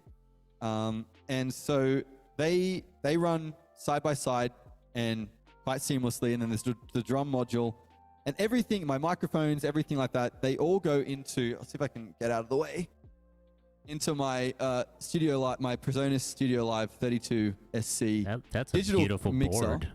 It is amazing. I had a Presonus 1602 board before that, which I still have. And I love that thing. It's but beautiful. there was coming to Perfect. this thing's got like motorized faders and like I can do different things. So but it was a big purchase and I wasn't sure at the time. I remember talking to Ted and Raven. I was talking to my mods. I'm like, I think I should upgrade the desk. And they're like, they were not trying to talk me out of it, but they're like, are you sure you need to do this? And I'm like, no, but I'm going to. And so I did it and I'm glad I did. I love this thing. And this is the heart of my setup. So everything goes into it. And even though it's digital and I could have things going out of it directly into a PC, I decided not to go down that route for a few different reasons. I've actually doing Mitch things quite... built a table. I built a table, yeah. Oh my God, I'll get to that. Raven. But so the all my gear goes into the two computers, the drums, everything goes into that mixer and then out. So I've actually got I've got 3 separate audio interfaces sitting next to me and some outboard gear. Like I've got some effects for my drums. Like I've got my acid box so I can like do some cool I like that. That's cool stuff. I've got my like an overdrive so I can like overdrive my drums. So you can throw in like really additional cool effects and stuff on there. Yeah, it's really that. So they're separate again, and I've got like some EQing and some outboard compressors going on here. But so everything eventually goes into one of my. So the Mac has 2 audio interfaces connected to it. The PC has 1, and so everything eventually just the mixer does everything, and then it sends it down to OBS and out. So that way I can control absolutely everything right next to me. My in-ears, I can have different sends. I've got a switch box next to me here so I can switch to my own send. I can hear what the audience hears, but I can boost the audio and like the songs in my ear if I need to. Or if I want to have a click, I can hear that with a separate Separately. switch. So yeah, so it's quite a lot of routing and it's quite involved. But the final step is, yes, I built a table. I built 2 tables actually, but this All right, one... here we go. Yeah. So this was one I found on the side of the road that I fixed because it was very broken. And the other one, I built this table that fits underneath. You can't really see it. Maybe you can see it here. So it starts here. You can't really see it there, but it just fits under and around everything. So it's this really weird shape. And but it means that I could put things on it, and I've got a drawer down here and stuff like that. So I gotta build something like that. That sounds nifty. Yeah, I never I filmed the whole process and I never put it together. I really need to do that. So yeah, Very cool. So and then you have a sample pad on the right. I do. Yeah, I have my SPDS sample pad. This is also 20 years old. It's the same era as my TD20. It still goes great, and I really use it for one set of there's 11 sounds I use like constantly, which is a sub drop. Nice. And then I've got the claps, hats, cool sound effect. The wind chimes. Got my wind chimes, my clicks, and up here I've got cowbell that comes off that, and then my tambourine with reverb on it. So that's that runs through the drums, that then runs through all the modules, like all the sound modules, and then through a compressor, and then eventually out to the desk. Wait, so you're running that as MIDI using samples off the drums, off the? No, it's its own sound. Oh, okay, so okay. it's an SPDS, so it's a sample pad. Yeah. It's a sample unit. So it's just passing that from it's out to the in on the audio in on the module. Okay, Yeah. okay. I thought you meant So like that way- you routed out into the drum module. I'm like, wait. No. I've got everything MIDI connected. Everything is talking to each other. I just don't really use the functionality. But it goes in, and that way I could then pass all the drums, including the SPDS, through the effects units as well. Ah, okay. So that way, otherwise if they were separate, they'd go into the module. To the desk separate, and I wouldn't be able. It would be much more complicated to use like side chaining or whatever to get the stuff going. That sounds amazing. And guys, Yeah, if you have any questions in chat to throw at Mitch, now that we have him here, don't be shy. Put in a question, and if it's ask. it isn't too Ask away. crazy, we'll ask him for you. Yeah, awesome, man. The last thing I can say is I'm also a Rode mic endorsee as well. So I'm running the microphone is a Rode Procaster mic. And I mean, the truth of the matter is it's really the only mic I use as part of my setup because, everything else is digital. So, no, it's an amazing mic and I really love the sound of it. So that's really cool. So here's my question. Yeah. Yen and I have been really discussing on how we can start working with brands that we are thoroughly interested in and see if there's an opportunity to have that business. Sure. How was it or how did you approach the capability of having these brands to support you and you supporting the brands? The sponsorship. Yeah, I mean, the two brands I work with mostly are Roland and Rode. The joke is that I only work with companies that start with R, so But the truth of the matter was that, and it's kind of tricky because everyone's experience will be slightly different. But the advice that I give to people is, for me, it was about I was already using the products. Like, for example, I was already using Rode stuff, and I formed a relationship with them based on what I already had, not what I was trying to get from them. And I'm not suggesting that you don't necessarily want to get support from them, because ultimately that'd be amazing, right? Like getting some free gear thrown at you or some sponsorship of some description. But at the same time, it was a case of like I started speaking to Roland about some questions I had about their gear and about maybe some troubleshooting, and kind of I genuinely just started talking to them like they were people, like they happened to work for a company.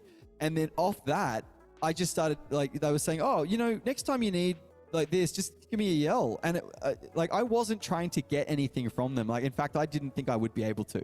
So, and it just kind of happened that I just started talking more and more to them, and they started contacting me. So it was incredibly organic in that way. Rode was quite similar. Rode mics started, Jason at Rode Mics started to, he was floating around Twitch a lot, actually, and them being an Australian company, we just started talking, and he was like, dude, you're Australian, we're Australian, let's just chat. And he's just a really great dude, so we were just chatting.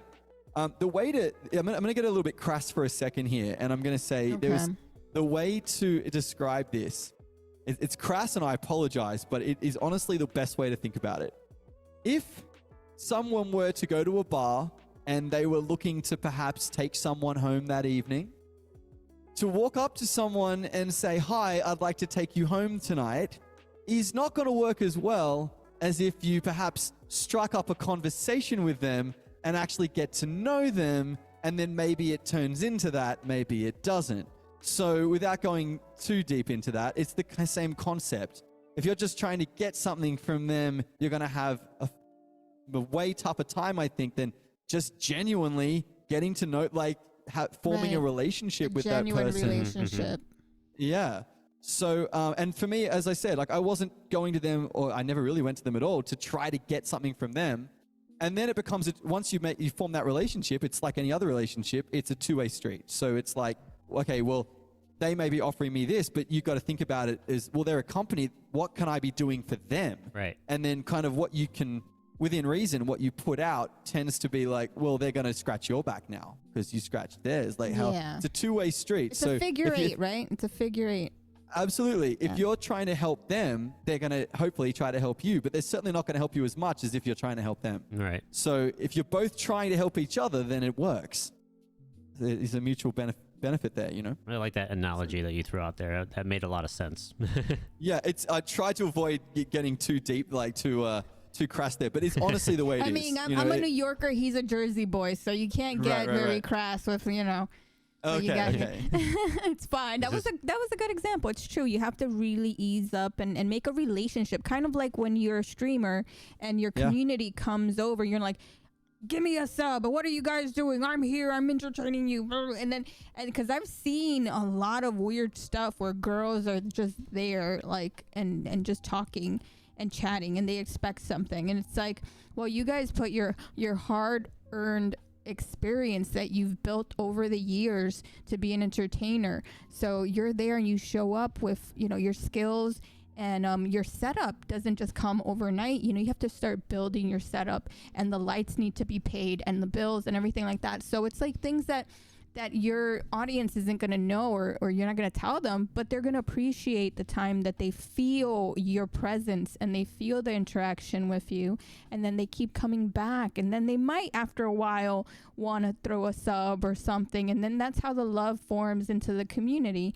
So it's not something that's overnight. It's very gradual, and I feel like that's a good example of also building your community is one person at a time, and the way you make them feel, like the way the energy flows between the artist and the audience, you know, what you make them feel. So it's an exchange of energy and interaction. So it's kind of like that, I guess, in other forms of saying it. Absolutely. No, it's a slow burn. And if as soon as you become comfortable with that, like a full circle here, you asked me originally about the flight to Australia. From Australia, you know, as soon as you accept that it's going to be a slow process, it's far less. There's far less tension. It's far less. There's far less friction. You kind of go, this is going to be slow and take time, right, and I'm okay with that. And the second you're okay with that, like Michael's saying in chat, you know, it's just talking about the companies and things. You know, that's kind of the way it has to work. They're the manufacturer. They're happy to support you, but as long as you're supporting them and doing right by them. And I think one more thing I should mention is that someone gave me advice a long time ago and said, also, don't just try to get in with companies, like any company. Like, you're far better off working with a company that you actually really enjoy the products that you're using. You know, like, in fact, a few people have said to me before, you could do this, you could do that. And I'm like, but I don't use that. I'd be a poor fit for that. Like, doesn't work with, you know, for me. So, yeah. It's tricky. It's that also, like, I guess to add on to that as well, it's much like how we are also, you know, we started being acquainted with each other and understanding our, you know, who we are as individuals and our communities and how we treat our streams. And like, you probably wouldn't have joined the podcast if you didn't know who we were and how we, you know, how we are as individuals.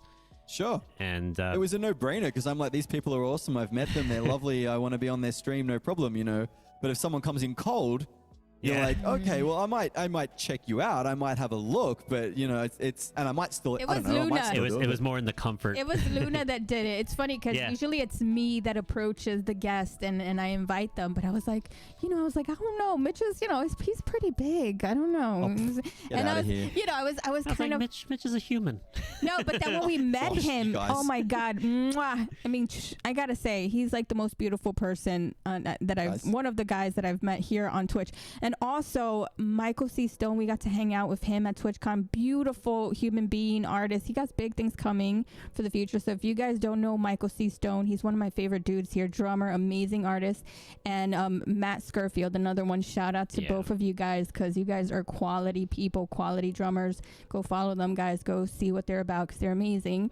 And so, like, that's what I mean. Like, the community over here, the drum community, the drum fam, like we say, is so tight and so they're just supportive. You know, they see one new drummer and they all go into their streams and then they just like, oh man, if you need help with this, you need help with that. It's like everyone's out there looking out for each other. And that's one of the biggest things to me is like that I've noticed with the drummers, you guys are always down to be on the podcast, and you're not big, big headed or anything like that. It's like you guys are so down. The most down to earth guys are drummers, in my opinion, that I've met out of all musicians.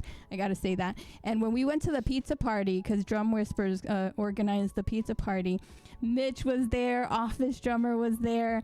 And you guys are like the sweetest, kindest guys. And they were across from each other. Yeah. We were just like conversating the entire time, just like throwing stuff out there. And then I was like, how about, would you like to be on the podcast? He's like, what are you doing in the next month or two? Yeah.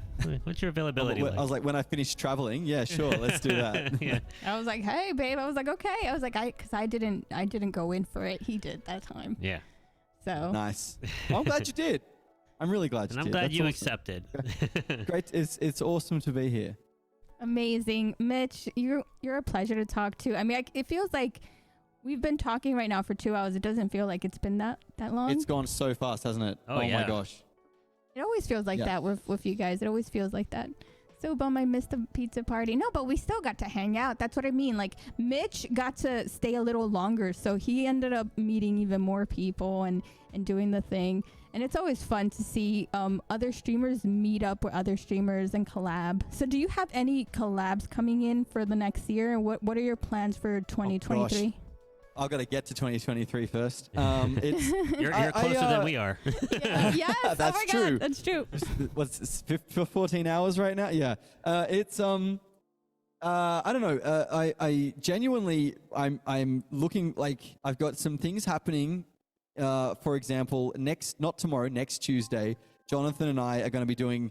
So 12 months ago, Jonathan, my good friend Jonathan Ong, pianist on Twitch, he said to me, he challenged me to a game of Alt F4, that horrible game. And whoever could get the furthest in the game, whoever lost, the mission was who could get the furthest in the game. Whoever came second, we had to go to the other person's stream and be there, what he calls gopher, for a stream. So you have to do whatever they want for a stream. Now, I lost by 1 meter.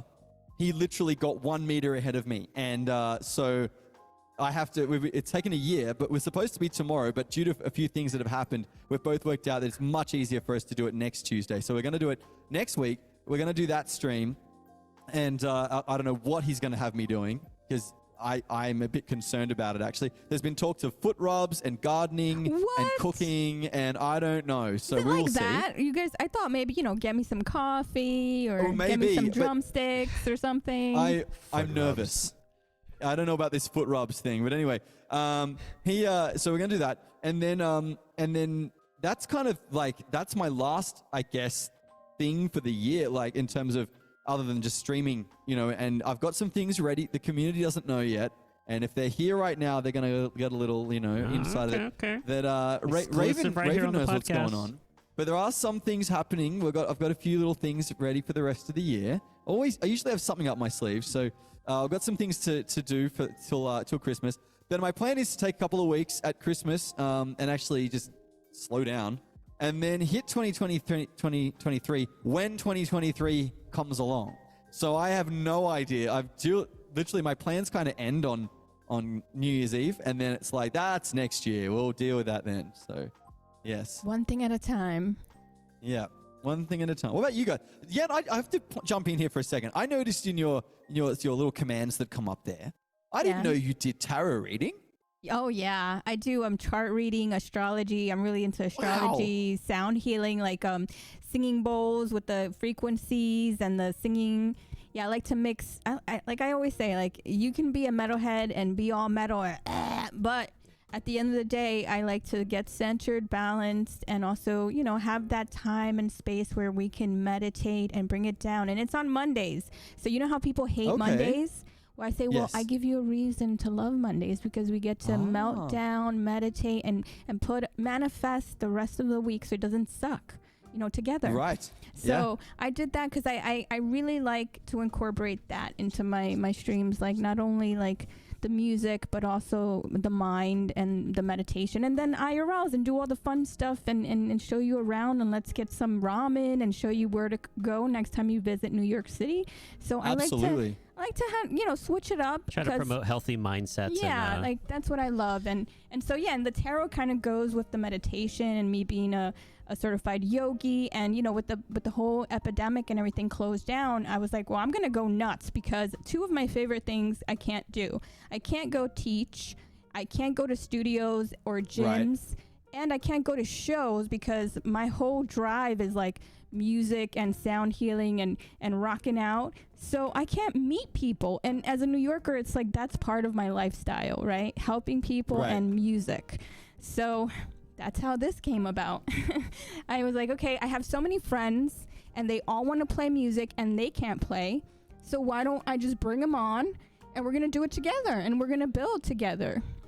Nice. Because community and, just being that, like just being in a circle and just like really trying to build people in a healthy way and also incorporating music. So that's how the podcast came about. And it's been the best thing because it was the best time to grow as a streamer when that happened. So it was sadly wasn't it? Mm. Yeah, it was like the only upside from the whole negativity of everything. Really. So a quick plug. So talking about music and the community and all, Yen and I are planning to do a community contest for anyone that wants to be a part of it. If you're a musician or if you know musicians that would be interested in this, we're gonna have people submit the new theme songs to the podcasts. As you heard in the intro, is the theme that I've created. Anyone that wants to submit some music, and on the deadline's on the 24th, and then on the 25th we're going to review it live and everyone can vote on their favorite ones, and then those can make it to the next couple of podcasts for next year. That's awesome. I love that piece that you wrote. I was listening to obviously when we started and I was like, oh, this is cool. And then you mentioned that you'd written it and I was like, wow, that's amazing. Yeah. So good, man. Well done. Thank you. Yeah, nice. I want you to do my tarot sometime, okay? Oh, yeah, definitely. If you're into that, I mean, I have done chart readings too, and people are like, wow, it's like you're reading my whole personality. And I'm like, you have a sun, you have a rising sign, you have a moon sign. I would love to know. I know those ones. I know what I am of those three, yeah. What I don't have An old housemate of mine did it. So I'm a Cancer. Sun? Cancer sun sign, yeah. Ooh. Moon sign, let me get this right. Hang on. I am a Pisces. And I'm a Pisces moon. I'm and rising sign. I'm a Gemini. Whoa. Yeah. So apparently, I have my emotions have emotions. Apparently. So wow, you're Pisces deep. Cancer thing. Yeah, you're deep. And when you love something, no wonder you're obsessed. Well, I shouldn't say the word obsessed, but you are like a diehard fan. When you are a diehard fan, you really love something. Because Cancers, when you guys love something, it's like it's like really part of your soul. And with the Pisces moon, I'm a Pisces moon, so you have that. You are organically like your intuition is super strong. So you can feel everyone's energy in the room. Like when you're in a room in a party, you know who needs to get the chat or the pep talk or who's the sad person over there, or like, and it's almost like you have to come back to yourself and regain like your own inner like center, because you are naturally kind of psychic, I would say, like as a Pisces moon. So that's interesting that you are interested in a reading, because you kind of know when something feels right or off. And so you're really good with people. You are just someone that you'll always have people around you, and people will gravitate towards your energy because you have a very beautiful energy with those two, with the sun and the moon. And then the Gemini, woo, that's like you can be two people at once. So you can be super fun, but you're emotional. You're emotional at the same time. So it's like... Wow, there you go. No one's explained it to me that well before. Thanks, Yen. You're welcome. I'm passionate about it too, so... Yeah, that's cool. Yeah, I love that. Thank you. You're welcome. If you want to have... friends. Where's the claps? There you go. We both have that too, the little yay. The yay, the yay. We have that inner child. Hang on, I've got mine here. You won't hear it because I turned it off. But I've got the same one. Yeah. The inner child. If you want more in depth, definitely reach out to her, and she'll work a time with you and get some more readings. Oh, I'll be there for that. That's fun. That's good fun. So before we hit the last question, I have a question with that banana. What's the backstory? Everybody's obsessed with backstory of the bananas in the banana. drum community. Yeah, everyone Well- loves bananas apparently. We go bananas. Go bananas Yeah, for well- bananas.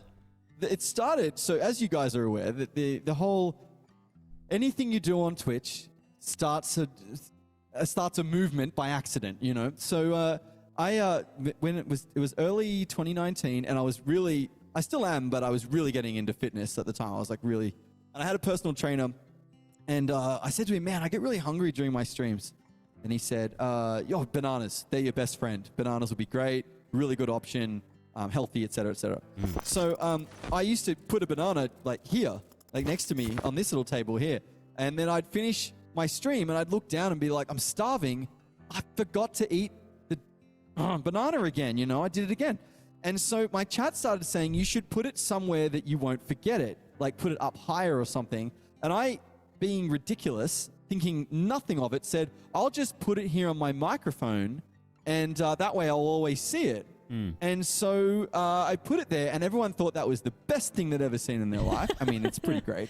And so riots began forming when I didn't put a banana there. So now there's a banana here always, everywhere I go, apparently. And he's got every stream I have to draw a face. There's always some kind of drawing on the banana. So this one's ready for today's stream. So hence Banana Mike was born. And I tell you what, I have forgotten it on occasion, Suki, but I've never streamed without it. So I've gone to stream, looked at my list that says, you know, draw a face on Banana Mike, looked down and gone, oh, I don't have one, and I've had to run to the store, like jump in my car, go get, I've since learnt that Uber Eats will deliver, so that's an option. Go get a banana, put it there, and so hence Banana Mike was born, and there you go. Very nice. So I gotta say, bananas are your best friend when you're a drummer and you're playing for hours. oh yeah. And I've noticed a lot of drummers have banana emotes. So it's like a hidden secret that all It's the drummers. potassium. It's the and the energy that you get. I was gonna say, reach out to that's Rode, right? Your microphone. Yeah. Tell him to make you a banana casing for your actual mic. It's funny you should say that, because when they got me this new mic, we were like, is it Banana Mic compatible? And they actually had some people from Rode here in this room with me last Thursday. And I was saying, like, we were talking about it, and I'm like, I need the official Banana Mic, because currently he's just held in, he's strapped in. So he can't fall off, because that happened a few times, and that's not as fun as it sounds. Yes, and I'm like, we need the official Rode Mitch signature model banana holder for your microphone. That'd be great. I need to get onto that. Don't lose sight of that goal. No, absolutely. That's when I've made it. I can retire then. So guys, if you have any last questions, let them come into the chat, because we are closing the question soon. Tell the story how the banana mic caught a drumstick, Mitch. Oh, I'm forgiven. Oh yeah. That was only like a couple of weeks ago. I was drumming, and the drumstick that I was holding was all sharded, you know, like it was all like split in the middle. And I came down to hit something, probably this drum, and it somehow caught Banana Mike, pulled out of my hand, and it was just hovering there for half the stream. So Banana Mike took the stick from me, and I played with a different one, and then I bumped it later and it fell off. But for a while there, we had Banana Mike actually was wanting to drum, so that was a new one. Yeah. It's amazing. Yeah. Oh my God. The weird things that happen. So what was the weirdest thing that ever happened to you while you were performing? That's a funny one I like to ask all the time. And I don't think I got to ask you that one. Like, what is the craziest story that happened to you live? On stream or in IRL?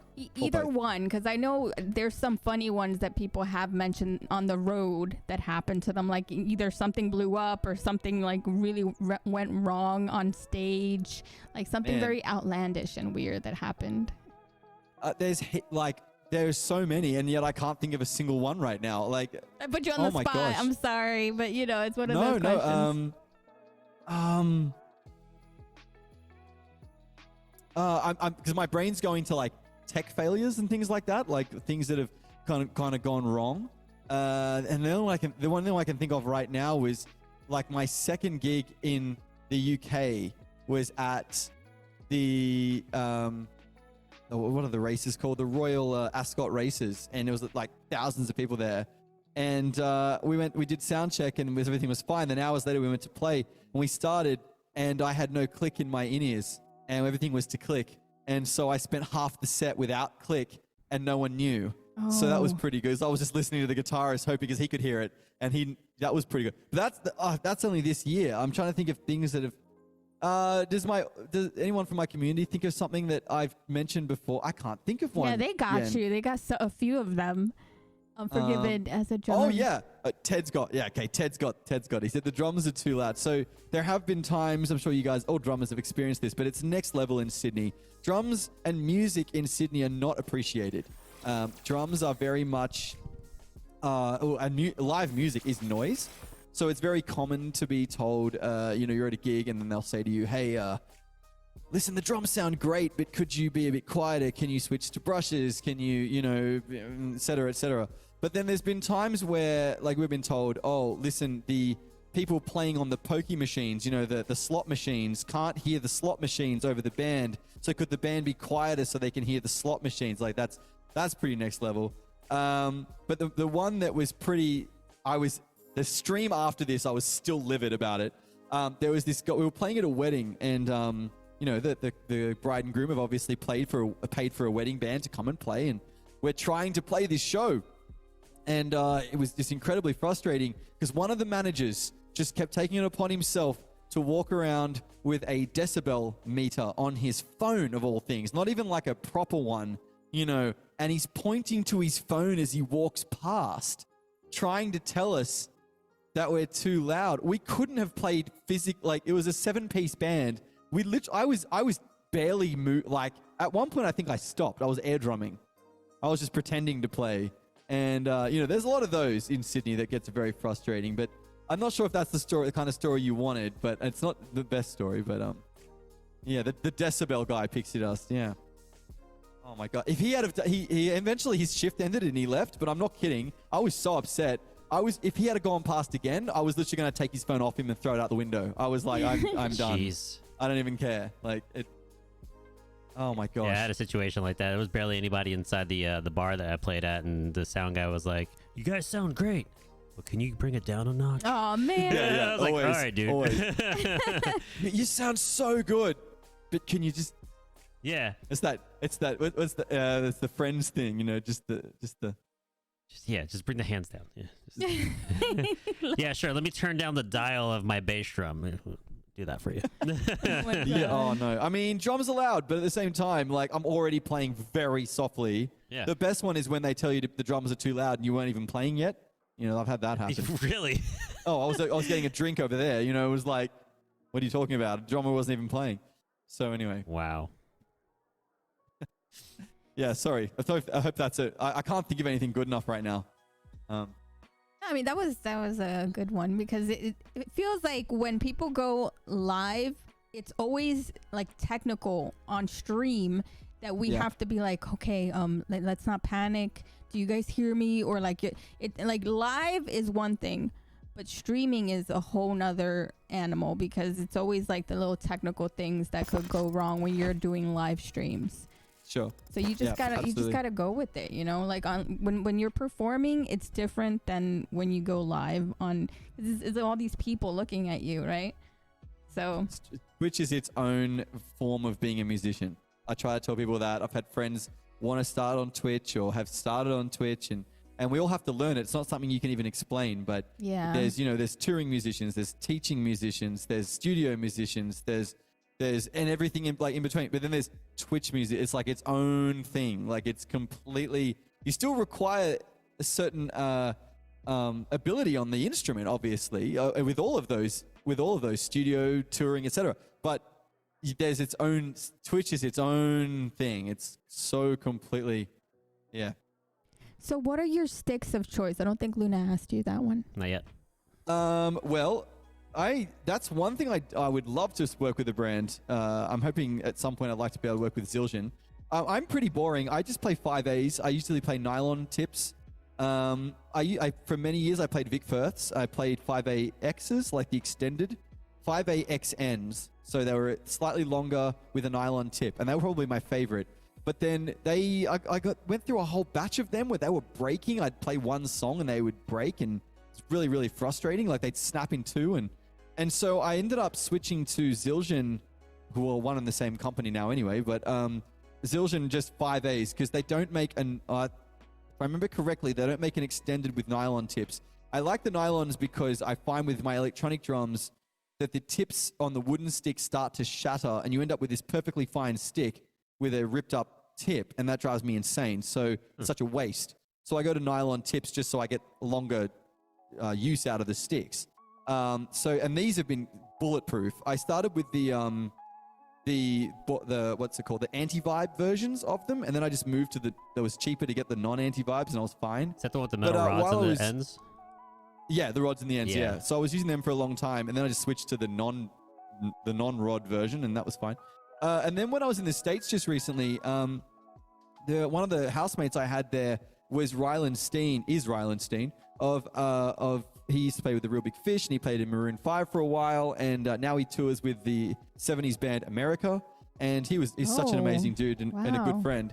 And he just said to me, dude, I've got a Vader deal. Let me get you some sticks. What do you want? And I said, I don't know, 5A nylons. I really don't care. And he so kindly reached out to Vader, and they were like, here, have 5 bricks of sticks, like five sets of 12. So I was like, okay, that's 60 pairs of sticks. So on my journeys, I eventually I think I've left 1 brick there, and I've got the other 4 here. So I'm going to be using them for quite some time. I'm not fussy when it comes to sticks. Very nice. 5As nylons, that's about it. Yeah, well, I hope you get a sponsorship from Zildjian. I'd love one. Yeah, that would be amazing. I'm sure if, I don't know, it's one of those things, right? Like what you said, you're just going to have to just conversate with them about stuff. Yeah, pretty much. I mean, I have spoken to Zildjian Australia about a few things. And so it's, at the same time, it's, I'm not also like, it'd be nice to have a stick deal. Like as a drummer, it's a pretty big, like it's quite a compliment, but at the same time, I'm not absolutely like, you know what I mean? I'm fine. Especially now that I've got literally 40 odd pairs of sticks sitting around me somewhere. Like I'm going to be fine for some time. It's okay. So doesn't Damo from Australia, Damo from Australia, I think had worked with them too, with Zildjian. I think so. Do you know Damo? Oh, no, I think it's Sabian he works with. Was it Sabian? Okay. I think so. Oh, okay. Sure. He's an Aussie too. So a couple of questions in chat that we want to try to tackle. Hedgehog asks, if money was no object, what would you add to your setup that you don't already have? Oh, that's... if you had have asked me 2 years ago, I'd have been like, well, a new mixer and et cetera, et cetera. If money was no object, it wouldn't be so much what you see, because most of the gear here is I'm very, very happy with. It would probably be more stuff like what's in the room around me, etc. Like I would, that's hard to explain. So first of all, if money was no object, I probably would just go for the top of the line Roland VAD 706. Just do it, because as you said, money was no object. So right now I don't need to, but I would probably give that a try, and then know I could switch back if I ever wanted to. So I'd probably do that. I would upgrade the SPDS to an SPDS-X Pro. I would probably, I'm not sure. I think things like I would probably move a couple of my cameras from, I mean, it works perfectly and it's so lightweight. So my overhead camera is still a webcam. That's a C922 and it works fine. So there's no real need for me to upgrade it, but I probably would. And I'd probably put up a bracket so that I could hang it off that, as opposed to, it's more like little things that I would do to make things a little bit more streamlined. But to be honest, I'm so fortunate to have. I'm so happy with the equipment that I have that that's really nothing. All these things are niceties. It's not. I'm so happy with everything that's the way it is. Yeah. Next question is from Unforgiven. As a drummer, musician, content creator, what is your most valued achievement and why? Oh wow, that's a nice one. I think so far, the most valued achievement, one has led to the other. So the first one was that as a drummer, as I'm sure you guys understand, we're always at the back. It's never really our show. And on Twitch, to be able to have a show that I can do myself when I want, with a community of wonderful, wonderful people all around the world that are as excited about what I do as I am, and willing to support me and be an amazing community on their own, that I don't even have, like, I'm of course a big part of it and I'm there, but even when you remove me, they still exist. Like, to have that around me as a drummer has been just, that's probably my greatest achievement, I think, beyond anything I've done on the drums and anything that I don't know, just being able to look and say I pulled all these people together and we're all just this amazing community. Like, as I said, as for me as a drummer, not a singer, not a lead instrument, that kind of thing. There's that. And then beyond that, I think professionally, I always hoped that, like my dad always used to say, you never know, he always says to me now, you never know who's watching. And the fact that once upon a time in middle of 2020, Scott Kloppenstein, who in case you guys didn't know, he was the trumpet player, backing vocalist, and rhythm guitarist of the Real Big Fish. And I'd been watching him for 20 years. I'd seen them so many times live, and he was watching my stream and was a fan of mine. And I'm like, you've got to be kidding me, as a drummer, to start with, and then from Australia, no less. Like it we're so far removed. To have all this come together and then it lead to something in which, in a way that I went overseas and was able to meet him, and we're now friends, and he texts me all the time, and the rest of the band for that matter, and go and hang out and play and it's just, I think professionally that's something I never ever could have dreamt up in my wildest dreams. There's just no way, and yet here I am. So I think that's it. Spoken and said like a true Cancer sun with a Pisces moon. It's all about emotion, baby. It's all about the heart, the connections, and emotions that come with the connections. So it's beautiful. That's beautiful, Mitch. Amazing. Sure. And you guys, I love that you have been so interactive in chat. Your community is beautiful. I can see why that's one of your biggest achievements. It's because you bring people together, and it's like it's a family. It's a family vibe inside of the chat. And I could just imagine why and how that became because of you, because of the way you treat people, the way you are, the way you gave us this time and space just to get to know you more. And I got to thank you so much for being such a beautiful, humble person with everything that you've achieved on Twitch. I feel very honored that you were here and that you gave us this time to just, hang out. And it was such a beautiful time to be with you and get this time. Thank you so much, Mitch. And I think we're about to ask you the last question, and then we're going to end with a song. Oh, thanks, guys. Well, thank you so much for asking me. It's been an absolute pleasure. You guys are wonderful, wonderful people, and it's just been an honor to be here, so thank you.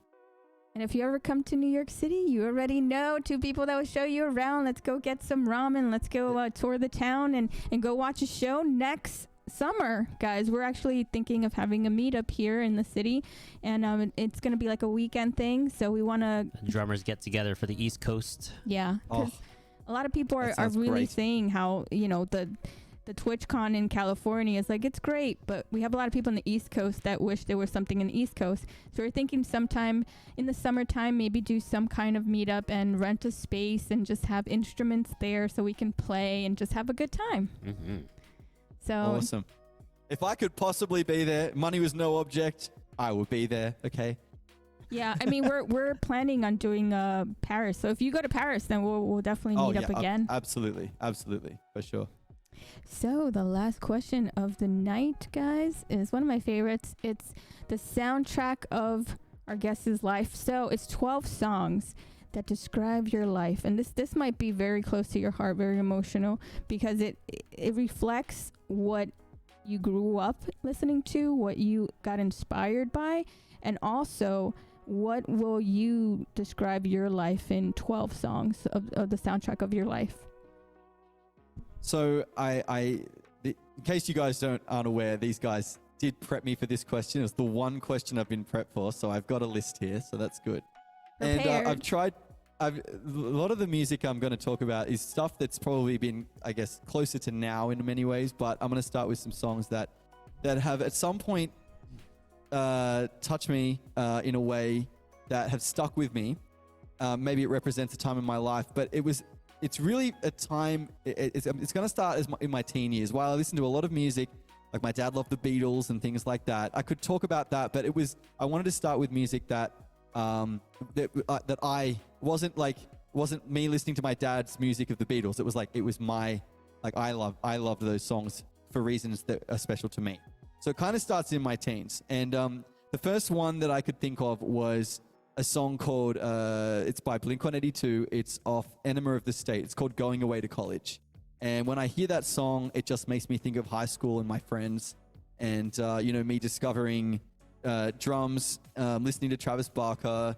I don't know. It just feels like my teen, when I was a teenager, going away to college. Around that time as well, I also started listening a lot to A Perfect Circle. I never really got into Tool, but I loved A Perfect Circle. So, another of my favorites that Luna can attest, that when I find somebody that loves The Perfect Circle, I'm like, yes, you understand. Oh, yeah. I feel like that is the heart of Maynard, like the lyrics and the way he and Tool is more like, yeah, Tool, Tool's cool, but I love Perfect Circle, always will. So one of my favorite songs of all time is 3 Libras off Medenom. Yeah, that's one of mine too. And it's just the most, if I'm ever feeling, I don't know, a bit melancholy kind of thing, that's the song that you put on, close my eyes, and just get lost in that song. Like, it is just so beautiful to me. And Josh Freese's drumming in that, is just so on point. It's huge, and yet it's understated. And man, holy moly, that whole album's amazing. But I just love that song. And then going past that, I got to follow. Who's that? Thanks, Rabbi. There you go. Lights change. Beyond that, moving into a completely different style of music. So the timeline's going to get a bit mixed up here, but the song is my absolute go-to song, especially if I'm feeling anxious. If I'm suffering from any anxiety, I just need to center myself. Like, I need to just ground myself for a moment. There's one song that get me every time, and it does wonders. I think we all need to find that song. But for me, it might be yours as well one day. Who knows? It's a song called Sophia by an artist from the UK. Her name is Laura Marling. She's a folk singer. And my music taste is very, very vast, very wide. I listen to a huge array of music. She is just, her voice is just incredible. And that song will almost bring me to tears every time. Like, it's similar to 3 Libras, but it's just, there's something about that song. I put it on, close my eyes, nice headphones, and just, I always feel better when that song finishes. It starts out kind of slow and open, and then it builds the whole song. So that's another one. Another song that's a similar vibe, I'm kind of do these in a certain order here, it's not my song, it's not my go-to song or anything like that for anxiety or anything, but it's a song called Worlds on Fire by the Australian band The Butterfly Effect. And this is it's like an 8-minute journey, like it's an absolute odyssey of a song. It starts out very thin, and it just builds. It's an Australian kind of like, how would you? Anyone? Like a journey song, like you said. Like it takes you to places, and it flows, but it's all the same song. It's so beautifully crafted. Like, it picks up, and then at one point it drops to this random trumpet solo that you never saw coming, and then it just picks back up again, and it builds right to the end. And the reason that sticks out in my mind is it's at one point back when everyone used iTunes. That song by far was the most listened to song in my iTunes library. So that one had to have a mention. What else? So I love Jimmy Eat World. And so there was a time in my life when I was in IT, miserable, and I didn't want to be in IT anymore, but I couldn't quite leave just yet. So I knew I only had to get through the next couple of months. So every morning on the way in, for good or for bad, I would listen to the opening songs of their album Chase This Light. And as I walk into this office, and every time I can see it in my mind's eye right now, I can see like the tiles on the floor, these white tiles, and it was just, it made me feel sick walking in there. We've all had that job. We just don't want to go. It's horrible. But that song, oh, I haven't told you the song yet. The song is called Always Be. And this song has just, it's like the third song off that album. And every time I hear it, instead of me feeling sad now when I hear it about that place, it's like I'm no longer there. Like, I'm now past that. So like I listened to it then, but now I listen to it now and it's got a very, very different take. So Always Be by Jimmy Eat World. A band that I've loved forever is The Living End, another Australian band. And their song In the End is just, I don't know, really understated song that I've always just adored. So there's another one, I guess from growing up, it was like Real Big Fish, Perfect Circle, and The Living End were like my three favorite bands. So they all deserve a mention somewhere here. Funnily enough, I didn't pick a Real Big Fish song. Oh. That's funny. Oh, okay. Keep going. I love them, but let's keep going. What else? I've got, so more modern. There's going to be no surprise to my audience, to any of my community who are here, that I love the band Lawrence, who are out of New York. And if you, especially the two of you, don't know Lawrence, I'm wondering what you're doing with yourself. Please go and find out about Lawrence. That will blow your mind.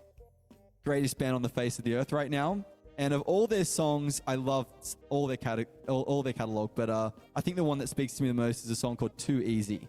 It's a ballad, and it's just very, very, very pretty. And I just love that song. So yeah, there's that one. Another time in my life where things were quite tricky in certain ways. The band Anne Boleyn, a song of theirs called Impossible, which I know many of my audience love that song as well. So Impossible is just such, you put that song, that chorus, the line in the main lyric in the chorus is "Take what you want from me.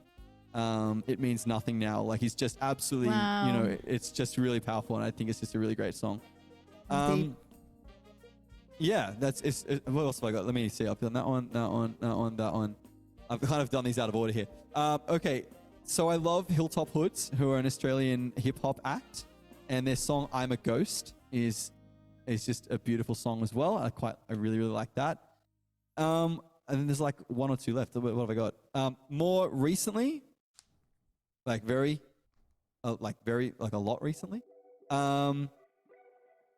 Bear Ghost is a band that was brought to me by Suki Socks in my community, and we did it on stream. We talked about them.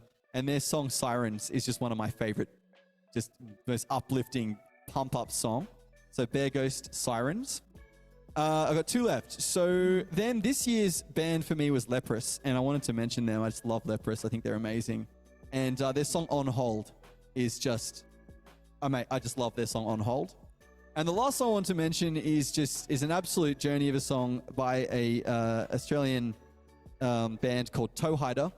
And the song is called Meet the Sloth, and it goes for 12 and a half minutes, and it is an absolute journey. Like, the song, it sounds like something out of a video game. Like, it has all these parts to it, and it's telling a story, and I just love that. I love that song. No Back to the Future song. Oh yeah, I don't get into soundtracks. No, I was doing songs here. I thought if we open up soundtracks. Is that your favorite soundtrack? Yes. There's. You know, actually, yes, I think it would be up there, definitely. But I actually really love, if I want to put on a soundtrack, it sounds crazy, but I really like listening to the SimCity soundtrack. Ooh. I think it's just really cool. I think it's good music. It's a good one. And there was another one as well, another game that the music from Outer Worlds is amazing too. I think that's pretty good. Yeah. Yeah. That was an amazing list. It had everything in there. Wait, I tried to. Was it one more left? No, he got through all 12. No, that's the 12, I think. Yeah. Wow. Yep. All right. So that was. I hope that answers. Did I do that correctly? I hope so. Yeah, you definitely did. That was a great list. I got to check out some of those songs too, because it sounds some like new bands I haven't heard in there that I need to check out. Like Lawrence.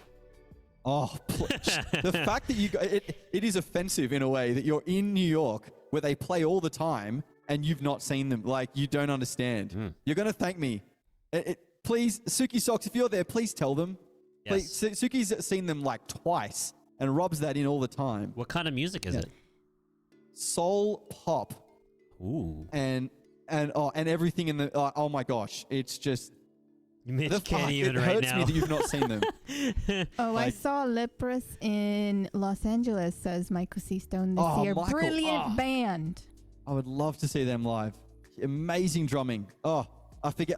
It's so awful for me to do this because I shouldn't. I forget the drummer's name, but he is a monster. He is unbelievable. So definitely check out Lepros for sure. Did we mention or talk about your 5 favorite drummers of all time? You didn't ask me that, but that's it. Last That's question. tricky. That's like for All right. real the last question. For real, the last question. Josh Freeze. Ah, Yes. Josh Freeze. Carlos de la Garza. Underrated. One of the drummers. They've had quite a few in the Real Big Fish. I just think his drumming has had such an impact on me, without me even really realizing it. I think Travis Barker has to have a mention because, as I keep saying, I've talked about him a lot, but I don't talk about him very much. It just you were talking about me growing up, and I think he was a big part of my teen influences. Him and Carlos, yeah, just amazing. And then Josh Freeze, of course. Gosh, and then beyond that, I think I really like watching like clinicians talk about stuff. So then the list blows wide open. I don't even know where to start now. Like it's like all of the big clinicians. As I mentioned, Dennis Chambers, Dave Weckl, Steve Smith, John Riley, Thomas Lang, all those absolute monsters. You know, like all of them. You know, they all jump in too. It's on my Friday stream this week.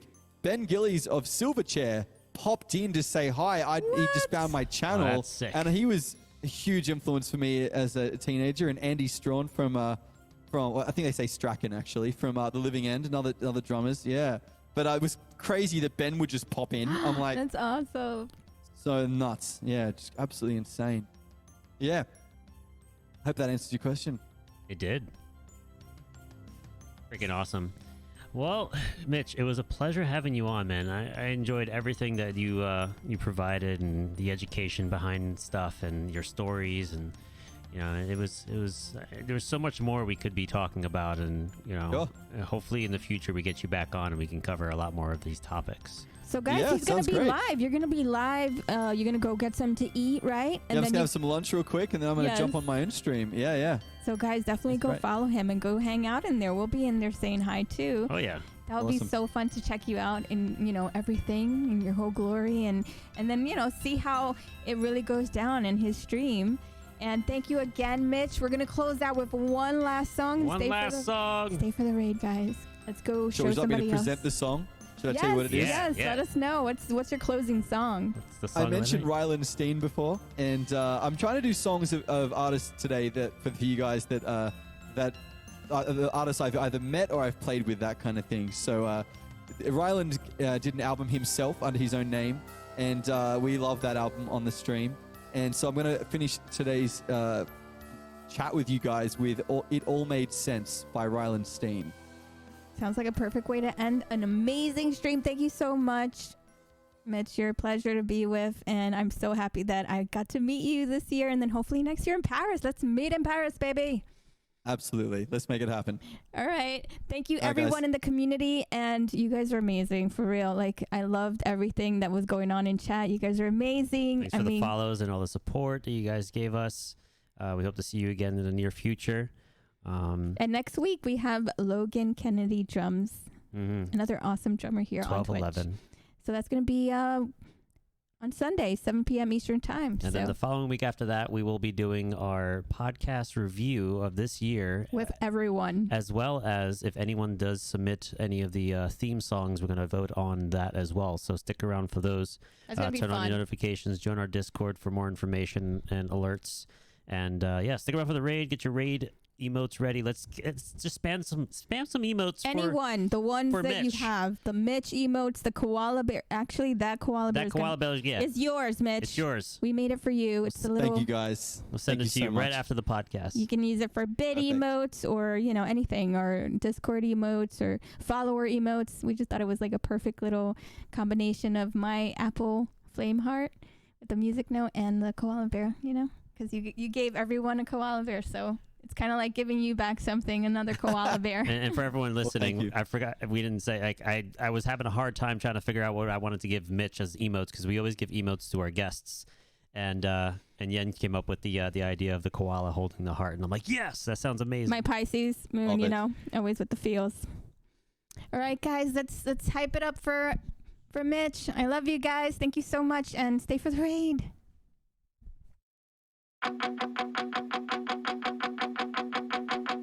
Tell me how this will end, cause I've gotta win. You ran away with the judge, I take the jury to spin, so that I may survive.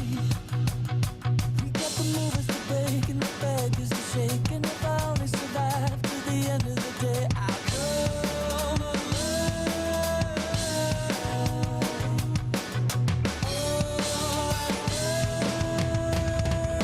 When I